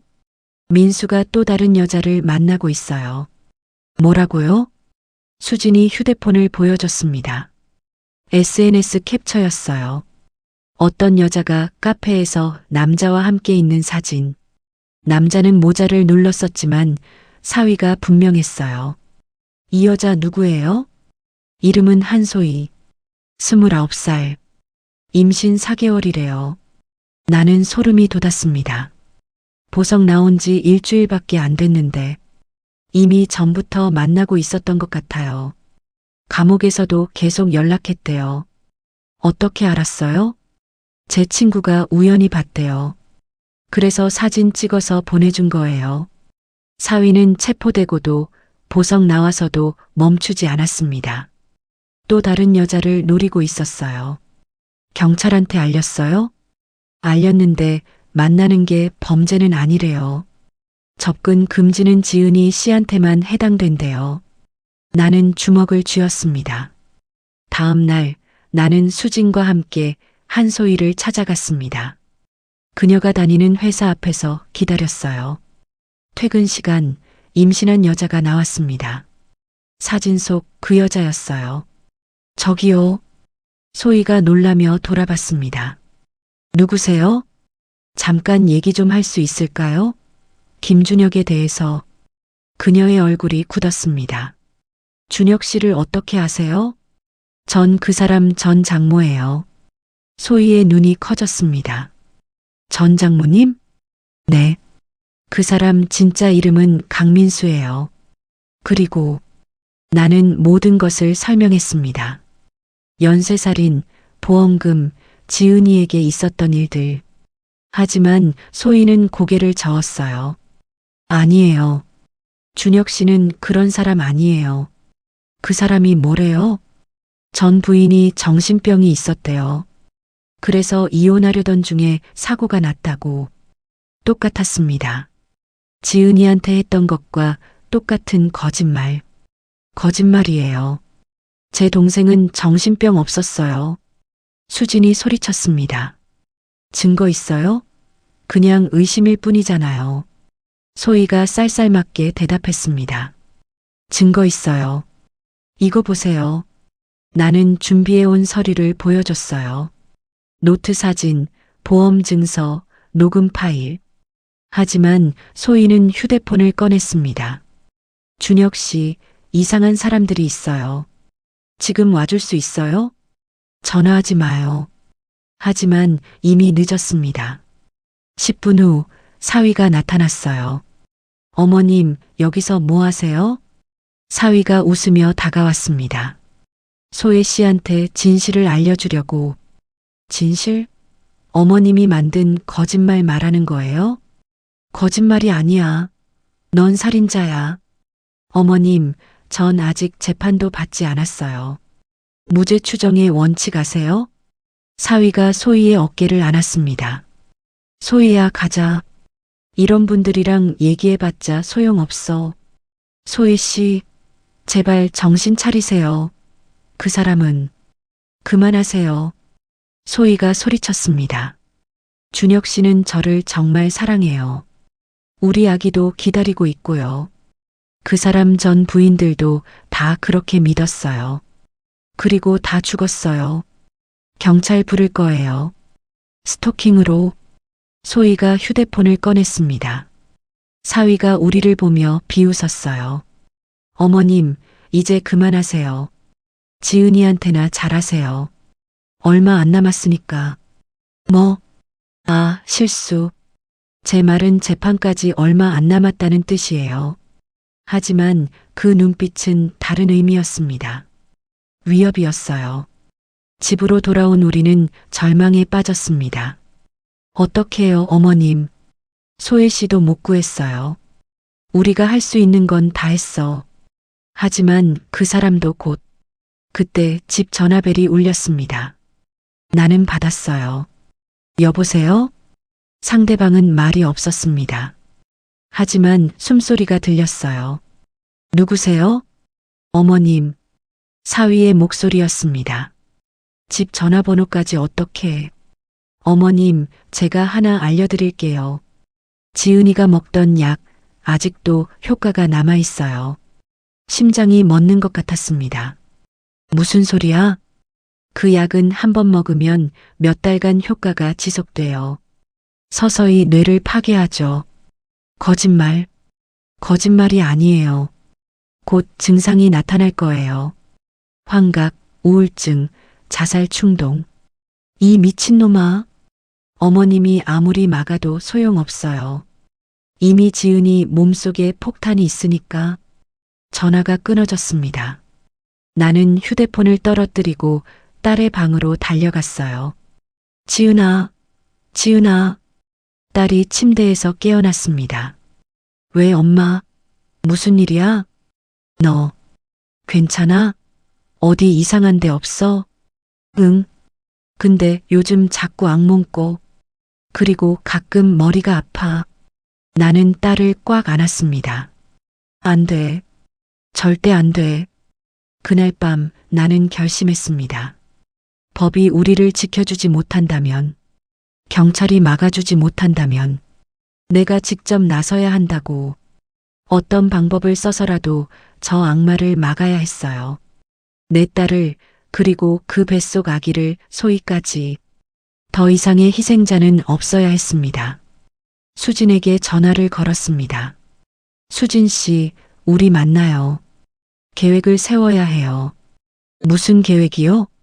저 악마를 완전히 끝낼 계획. 전화 너머로 수진의 결연한 목소리가 들렸어요. 좋아요. 이번엔 우리가 끝내는 거예요. 나는 창밖을 바라봤습니다. 어둠 속 어딘가에서 그가 우리를 지켜보고 있을 거예요. 하지만 이제 더 이상 당하고만 있지 않을 겁니다. 사위의 협박 전화 이틀 후 우리는 수진의 집에 모였습니다. 나, 수진, 은혜, 그리고 지은이까지 넷이서. 이제 법으로는 안 돼요. 우리가 직접 증거를 잡아야 해요. 은혜가 노트북을 펼쳤습니다. 민수의 패턴을 분석해 봤어요. 이 사람은 항상 마지막에 직접 나타나요. 무슨 뜻이에요? 약물만으로는 확실하지 않다고 생각하는 거죠. 그래서 결정적인 순간에 본인이 개입해요. 은혜가 전처들의 사망 기록을 보여줬습니다. 민지는 교통사고라고 했지만 차에 민수의 지문이 있었대요. 함께 있다가 사고 났다고 했죠. 현주는 옥상에서 떨어졌는데 CCTV에 민수가 함께 올라가는 게 찍혔어요.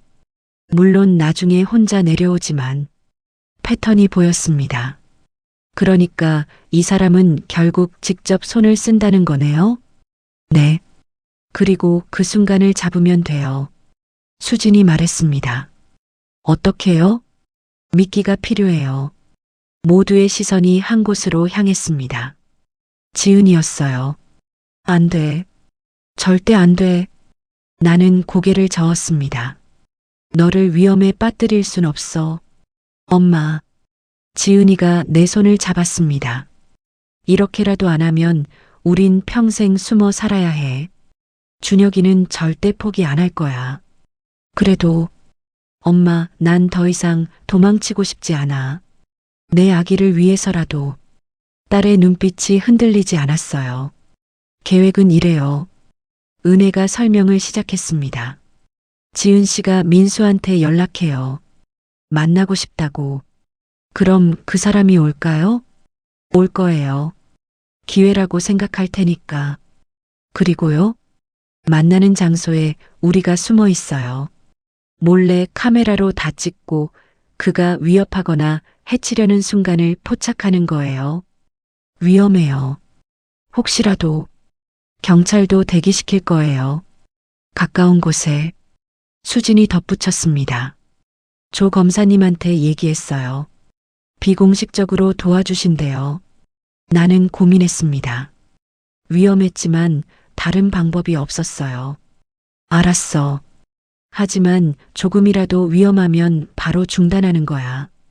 다음 날 오후 지은이가 사위에게 문자를 보냈습니다. 오빠 나야. 우리 얘기 좀 하고 싶어. 10분 후 답장이 왔어요. 지은아, 정말? 언제 만날까? 내일 저녁 7시. 우리 처음 만났던 카페에서. 알았어. 꼭 나와줘. 오해 풀고 싶어.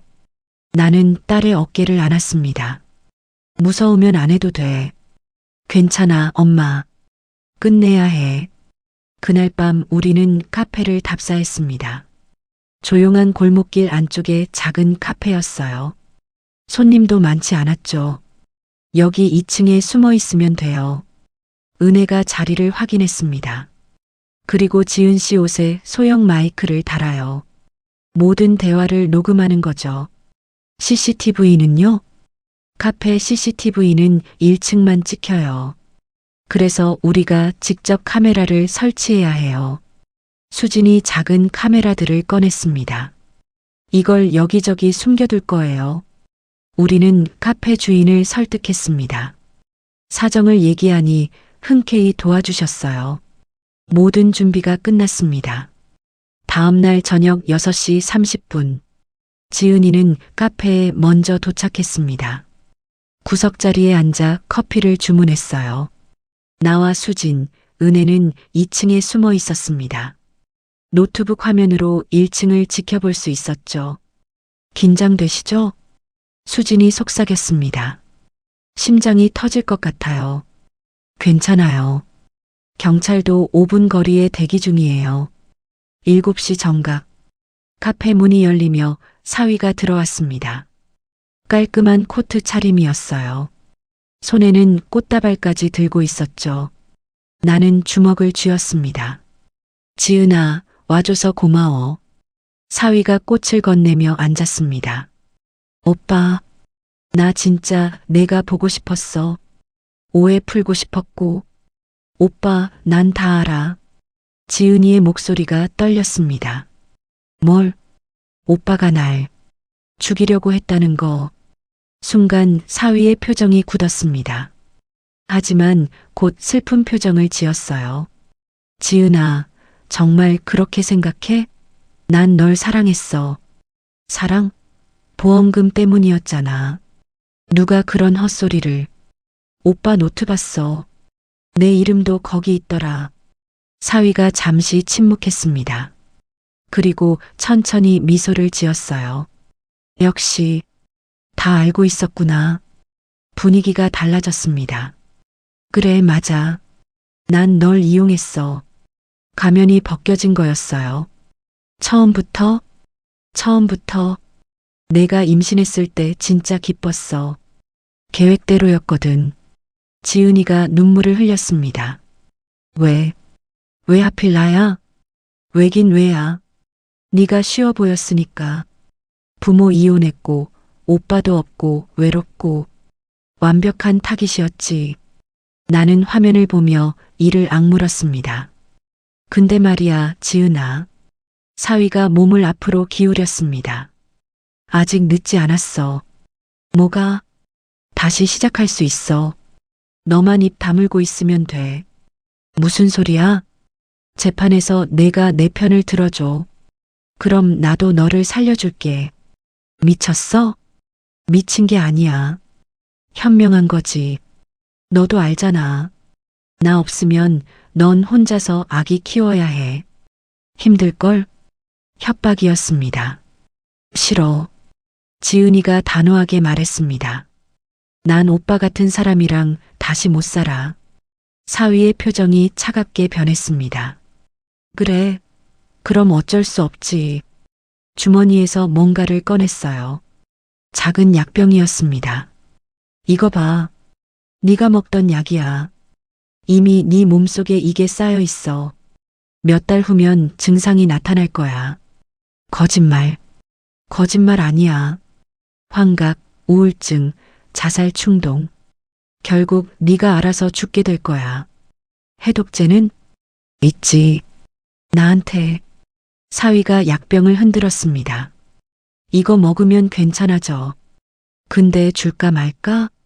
오빠, 재판에서 내 편 들어줘. 그럼 이거 줄게. 지은이가 떨리는 손으로 약병을 보았습니다. 우리는 숨죽이며 지켜봤어요. 안 돼. 난 못해. 그래. 그럼 네 아기랑 같이 죽어. 사위가 벌떡 일어났습니다. 마지막 기회야, 지은아. 그때였습니다. 경찰이다. 2층에서 우리가 내려왔습니다. 하지만 경찰은 없었어요. 어머님? 사위가 나를 봤습니다. 다 들었어. 네 고백. 고백? 뭘? 녹음했어. 지은이한테 준 약, 협박, 전처들 얘기까지. 사위의 얼굴이 하얗게 질렸습니다. 설마. 그래. 전부 녹음됐어. 은혜가 녹음기를 보여줬습니다. 그리고 영상도 다 찍혔고 수진이 카메라를 가리켰습니다. 사위가 주위를 둘러봤어요. 곳곳에 숨겨진 카메라들. 이건 함정이야. 불법이야. 불법? 너가 할 짓에 비하면 아무것도 아니지. 경찰이 인정 안 할 거야. 인정해. 이미 검사한테 다 넘겼으니까. 바로 그때 진짜 경찰이 들어왔습니다. 조 검사와 형사들이었어요. 강민수 씨 살인 예비 및 협박 혐의로 긴급 체포하겠습니다. 안 돼. 이건 함정이야. 사위가 뒤로 물러섰습니다. 그리고 갑자기 지은이를 향해 달려들었어요. 지은아. 나는 딸 앞을 막아섰습니다. 사위의 손이 내 목을 향했어요. 비켜. 사위가 나를 밀쳤습니다. 나는 넘어졌지만 사위의 다리를 붙잡았어요. 내 딸한테 손대지 마. 이 할망구가. 사위가 발로 차려고 했습니다. 하지만 경찰이 먼저 그를 제압했어요. 움직이지 마. 수갑이 채워졌습니다. 사위는 발버둥 쳤지만 소용없었어요. 나 놓으라고. 얌전히 있어. 나는 바닥에서 일어났습니다. 온몸이 아팠지만 괜찮았어요. 딸이 내게 달려와 안아줬습니다. 엄마, 괜찮아? 괜찮아. 난 괜찮아. 우리는 서로를 꽉 안았습니다. 경찰이 사위를 끌고 나가는 순간 은혜가 외쳤습니다. 잠깐만요. 왜요? 한소혜 씨 얘기 안 했어요. 은혜가 사위 앞으로 다가갔습니다. 너 지금도 소희 씨 만나고 있지? 보험도 들게 했고. 사위가 입을 다물었습니다. 소혜 씨한테도 똑같이 하려던 거지? 증거 있어요. 은혜가 휴대폰을 꺼냈습니다. 소혜 씨 통장 거래네요. 내가 돈 빌려간 거 다 나와. 그건.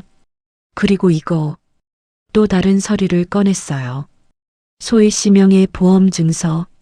수익자 너로 되어 있어. 사위의 얼굴이 완전히 무너졌습니다. 이제 끝이야, 민수야. 아니, 준혁아. 은혜의 목소리에는 3년간의 분노가 담겨 있었습니다. 민지 언니도, 현주 언니도 이제 편히 쉴 수 있을 거야. 사위가 고개를 떨어뜨렸습니다. 완전한 패배였어요. 경찰차로 끌려가기 직전 사위가 나를 돌아봤습니다. 어머님, 후회할 거예요. 후회? 내가? 네. 날 막았으니까. 무슨 소리야? 아직 끝난 게 아니에요. 나 같은 사람은 또 나타날 거예요. 소름 끼치는 말이었습니다. 그리고 지은이. 사위가 딸을 봤어요. 넌 평생 날 잊지 못할 거야.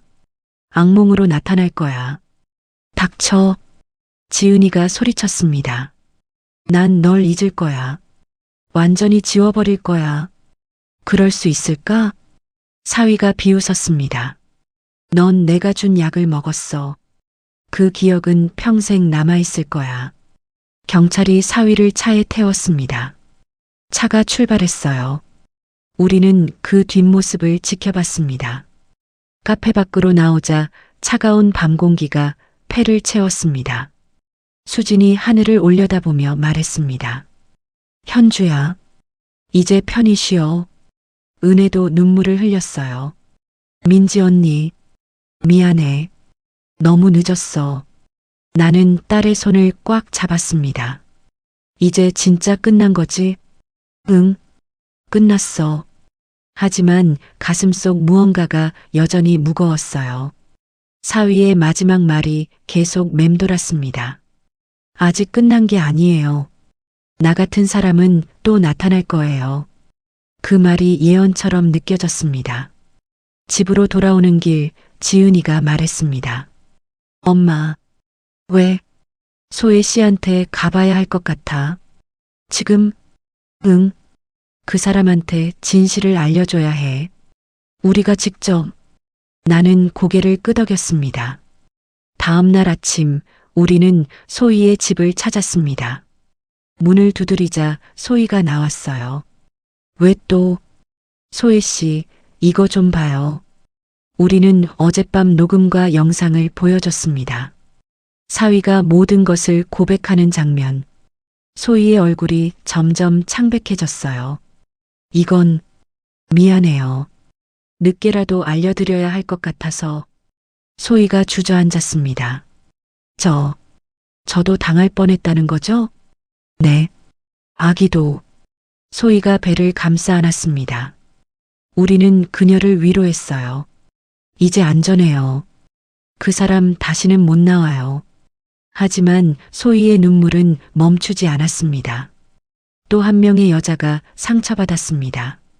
사위는 1심에서 징역 15년을 선고받았습니다.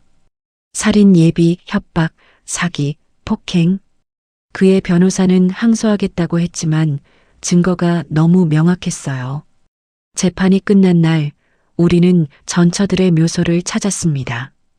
박민지, 이현주. 이제 편히 쉬세요. 꽃을 놓으며 나는 말했습니다. 저희가 복수해드렸어요.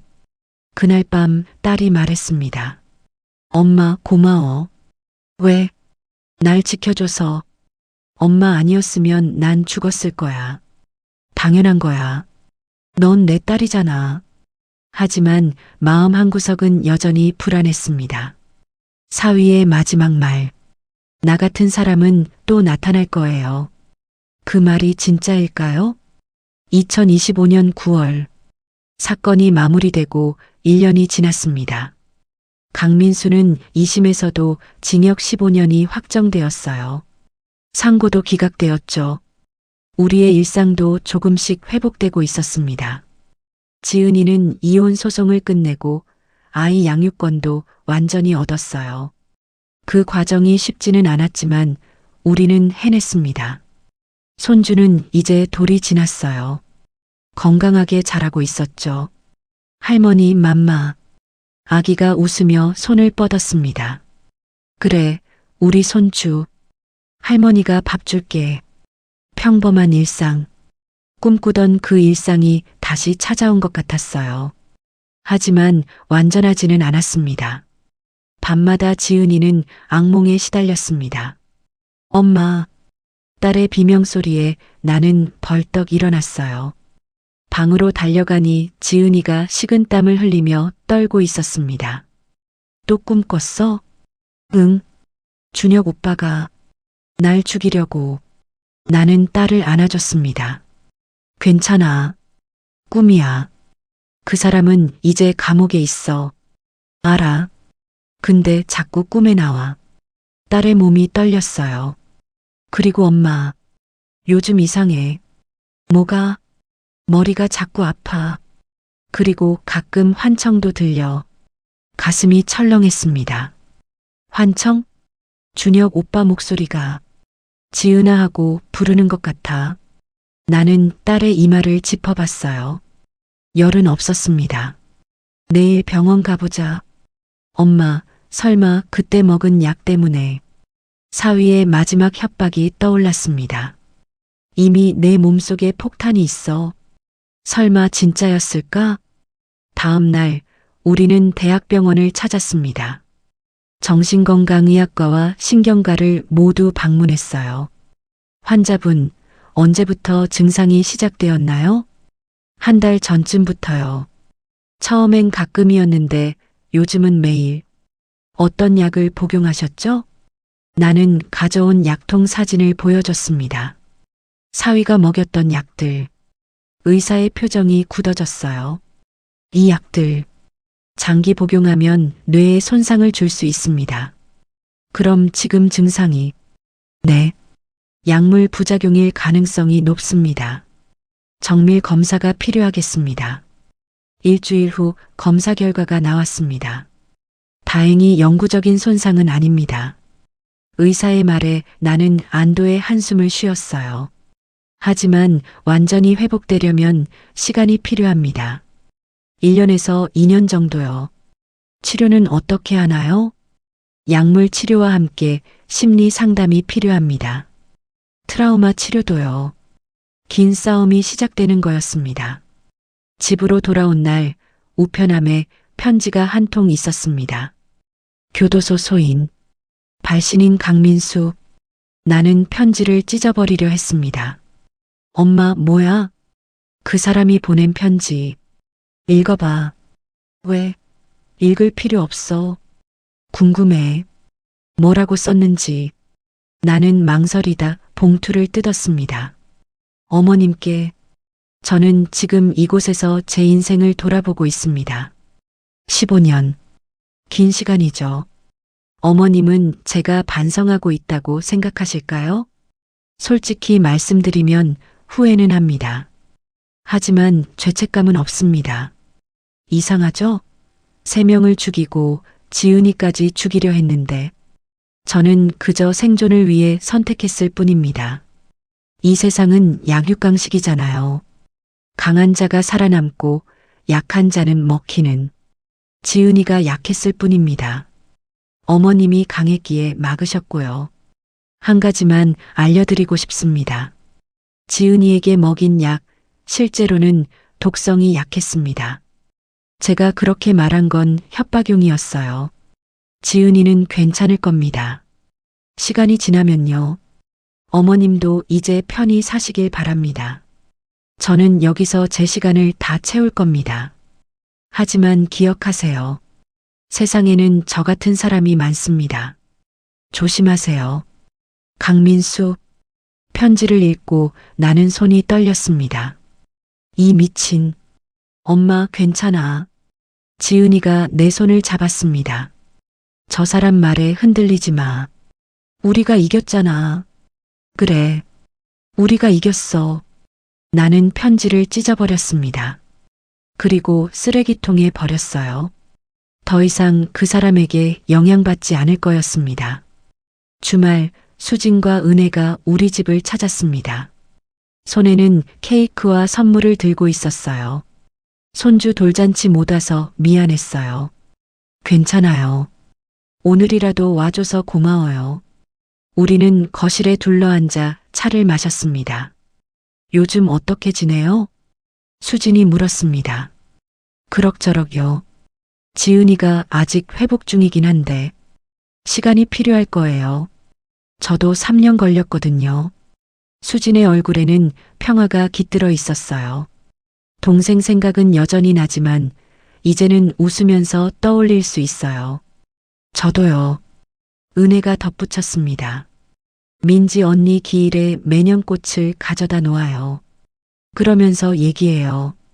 언니, 우리가 복수했어라고. 우리는 모두 웃었습니다. 아픈 웃음이었지만 진심이 담긴 웃음이었어요. 그나저나 소희 씨는 어떻게 됐어요? 아, 지난달에 출산했어요. 건강한 딸이래요. 다행이다. 그리고 강민수 상대로 민사소송 걸었대요. 사기죄로. 이길 수 있을까요? 이길 거예요. 증거가 명확하니까. 또 한 명의 여자가 스스로 일어서고 있었습니다. 3개월 후 지은이가 다시 일을 시작하기로 했습니다. 엄마, 나 괜찮아. 이제 일하고 싶어. 무리하지 마. 안 해. 근데 계속 집에만 있으면 더 이상해질 것 같아. 첫 출근 날 나는 딸을 현관까지 배웅했습니다. 잘 다녀와. 응. 엄마, 손주 잘 부탁해. 걱정 마. 할머니가 잘 볼게. 딸이 밖으로 나가는 모습을 보며 나는 눈물이 났어요. 잘 컸구나, 우리 딸. 상처받았지만 다시 일어서고 있었습니다. 저녁, 지은이가 퇴근했습니다. 엄마, 나왔어. 어땠어? 좋았어. 사람들이 다 반겨줬어. 딸의 얼굴이 밝았습니다. 동료들이 점심도 같이 먹자고 하고 오랜만에 웃었어. 그래, 다행이다. 엄마, 고마워. 왜? 날 포기 안 해줘서, 계속 믿어줘서. 나는 딸을 안아줬습니다. 당연한 거야. 넌 내 딸이잖아. 거실에서는 손주가 블록을 쌓으며 놀고 있었어요. 할머니, 봐봐. 우리 손주 대단한데? 이런 평범한 순간들. 이것이 진짜 행복이었습니다. 2026년 여름, 강민수의 가석방 심사가 있었습니다. 우리는 법정에 출석했어요. 피고인 강민수의 가석방을 심사하겠습니다. 판사가 말했습니다. 피해자 측 의견을 들어보겠습니다. 나는 일어섰습니다. 저는 강민수의 가석방을 절대 반대합니다. 이유를 말씀해 주세요. 이 사람은 반성하지 않았습니다. 편지에서도 죄책감이 없다고 했어요. 나는 편지 복사본을 제출했습니다. 그리고 제 딸은 아직도 고통받고 있습니다. 약물 후유증으로. 지은이도 일어섰습니다. 저는 아직도 매일 밤 악몽을 꿔요. 그 사람이 다시 나온다면 전 평생 불안하게 살아야 해요. 판사가 고개를 끄덕였습니다. 다른 의견 있으십니까? 수진이 일어섰습니다. 제 동생을 죽인 사람입니다. 가석방은 부당합니다. 은혜도 일어섰어요. 제 친구를 죽인 사람입니다. 15년도 부족해요. 소희도 화상으로 출석했습니다. 저도 거의 죽을 뻔했습니다. 가석방 반대합니다. 결과는 명확했습니다. 가석방 신청을 기각합니다. 우리는 법정을 나오며 서로를 안았습니다. 또 한 번 이겼습니다. 집으로 돌아온 나는 서랍에서 낡은 목걸이를 꺼냈습니다. 지은이가 어렸을 때 선물한 그 목걸이. 엄마, 그거 아직 가지고 있었어? 지은이가 옆에 앉았습니다. 응, 버릴 수가 없더라. 내가 초등학교 때 샀던 거잖아. 용돈 모아서. 기억나? 당연하지. 엄마 생일 선물이었어. 나는 목걸이를 목에 걸었습니다. 이거 있어서 엄마가 힘냈어. 널 지켜야 한다고 다짐했지. 엄마, 이제 이 목걸이는 우리의 상징이야.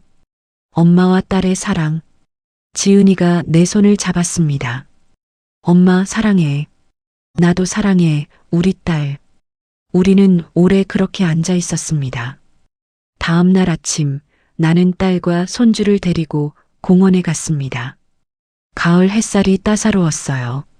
손주가 비틀거리며 걷기 시작했습니다.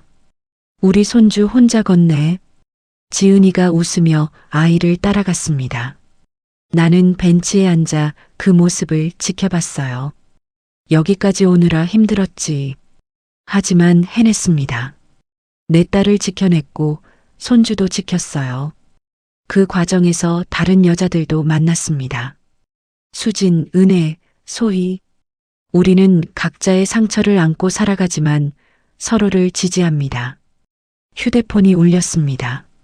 수진에게서 온 문자였어요. 어머님, 우리 다음 주에 모임 어때요? 소희 씨 이야기도 보고.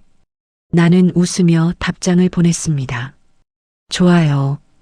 우리 집으로 오세요. 저녁, 지은이가 손주를 재우고 나왔습니다. 엄마, 나 요즘 생각이 많아. 무슨? 나중에 이 아이가 크면 이 일을 말해줘야 할까? 나는 잠시 생각했습니다. 말해줘야지. 왜? 숨기는 건 비밀이 되고 비밀은 독이 되니까. 그럼 뭐라고 말해줘? 진실을 말해줘. 엄마가 힘든 시간을 겪었지만 할머니와 많은 사람들이 도와줘서 이겨냈다고. 그리고 세상에는 나쁜 사람도 있지만 좋은 사람이 더 많다고. 힘들 때는 도움을 청해도 된다고. 지은이가 고개를 끄덕였습니다. 엄마, 그런 말 들으니까 생각나는데. 뭔데? 엄마가 날 믿어줬잖아. 아무도 안 믿을 때. 당연하지. 그게 제일 큰 힘이었어. 엄마가 내 편이라는 거. 나는 딸의 손을 꽉 잡았습니다. 엄마는 언제나 네 편이야. 그리고 이 아이 편이고. 고마워, 엄마. 창밖으로 달빛이 쏟아졌습니다. 긴 터널을 지나왔지만 이제는 빛이 보였어요. 완전히 회복되려면 아직 시간이 필요하지만 우리는 함께였습니다. 그것만으로 충분했어요. 2027년 봄, 나는 강연장에 서 있었습니다. 가정폭력과 가스라이팅 피해자 가족 지원 모임이었어요. 안녕하세요. 저는 박미숙입니다. 마이크를 잡은 내 손이 떨렸습니다. 제 딸은 3년 전 살인마와 결혼했습니다. 청중들이 숨을 죽였어요. 그 남자는 제 딸을 죽이려고 했습니다. 보험금 때문에. 나는 우리의 이야기를 했습니다. 의심의 시작부터 모든 싸움 그리고 승리까지. 제가 오늘 여기 선 이유는 말하고 싶어서입니다. 만약 지금 이 순간 누군가 이상하다고 느껴진다면 믿으세요. 여러분의 직관을. 만약 아무도 여러분을 믿지 않는다면 저희에게 오세요. 저희가 믿어줄게요. 그리고 기억하세요.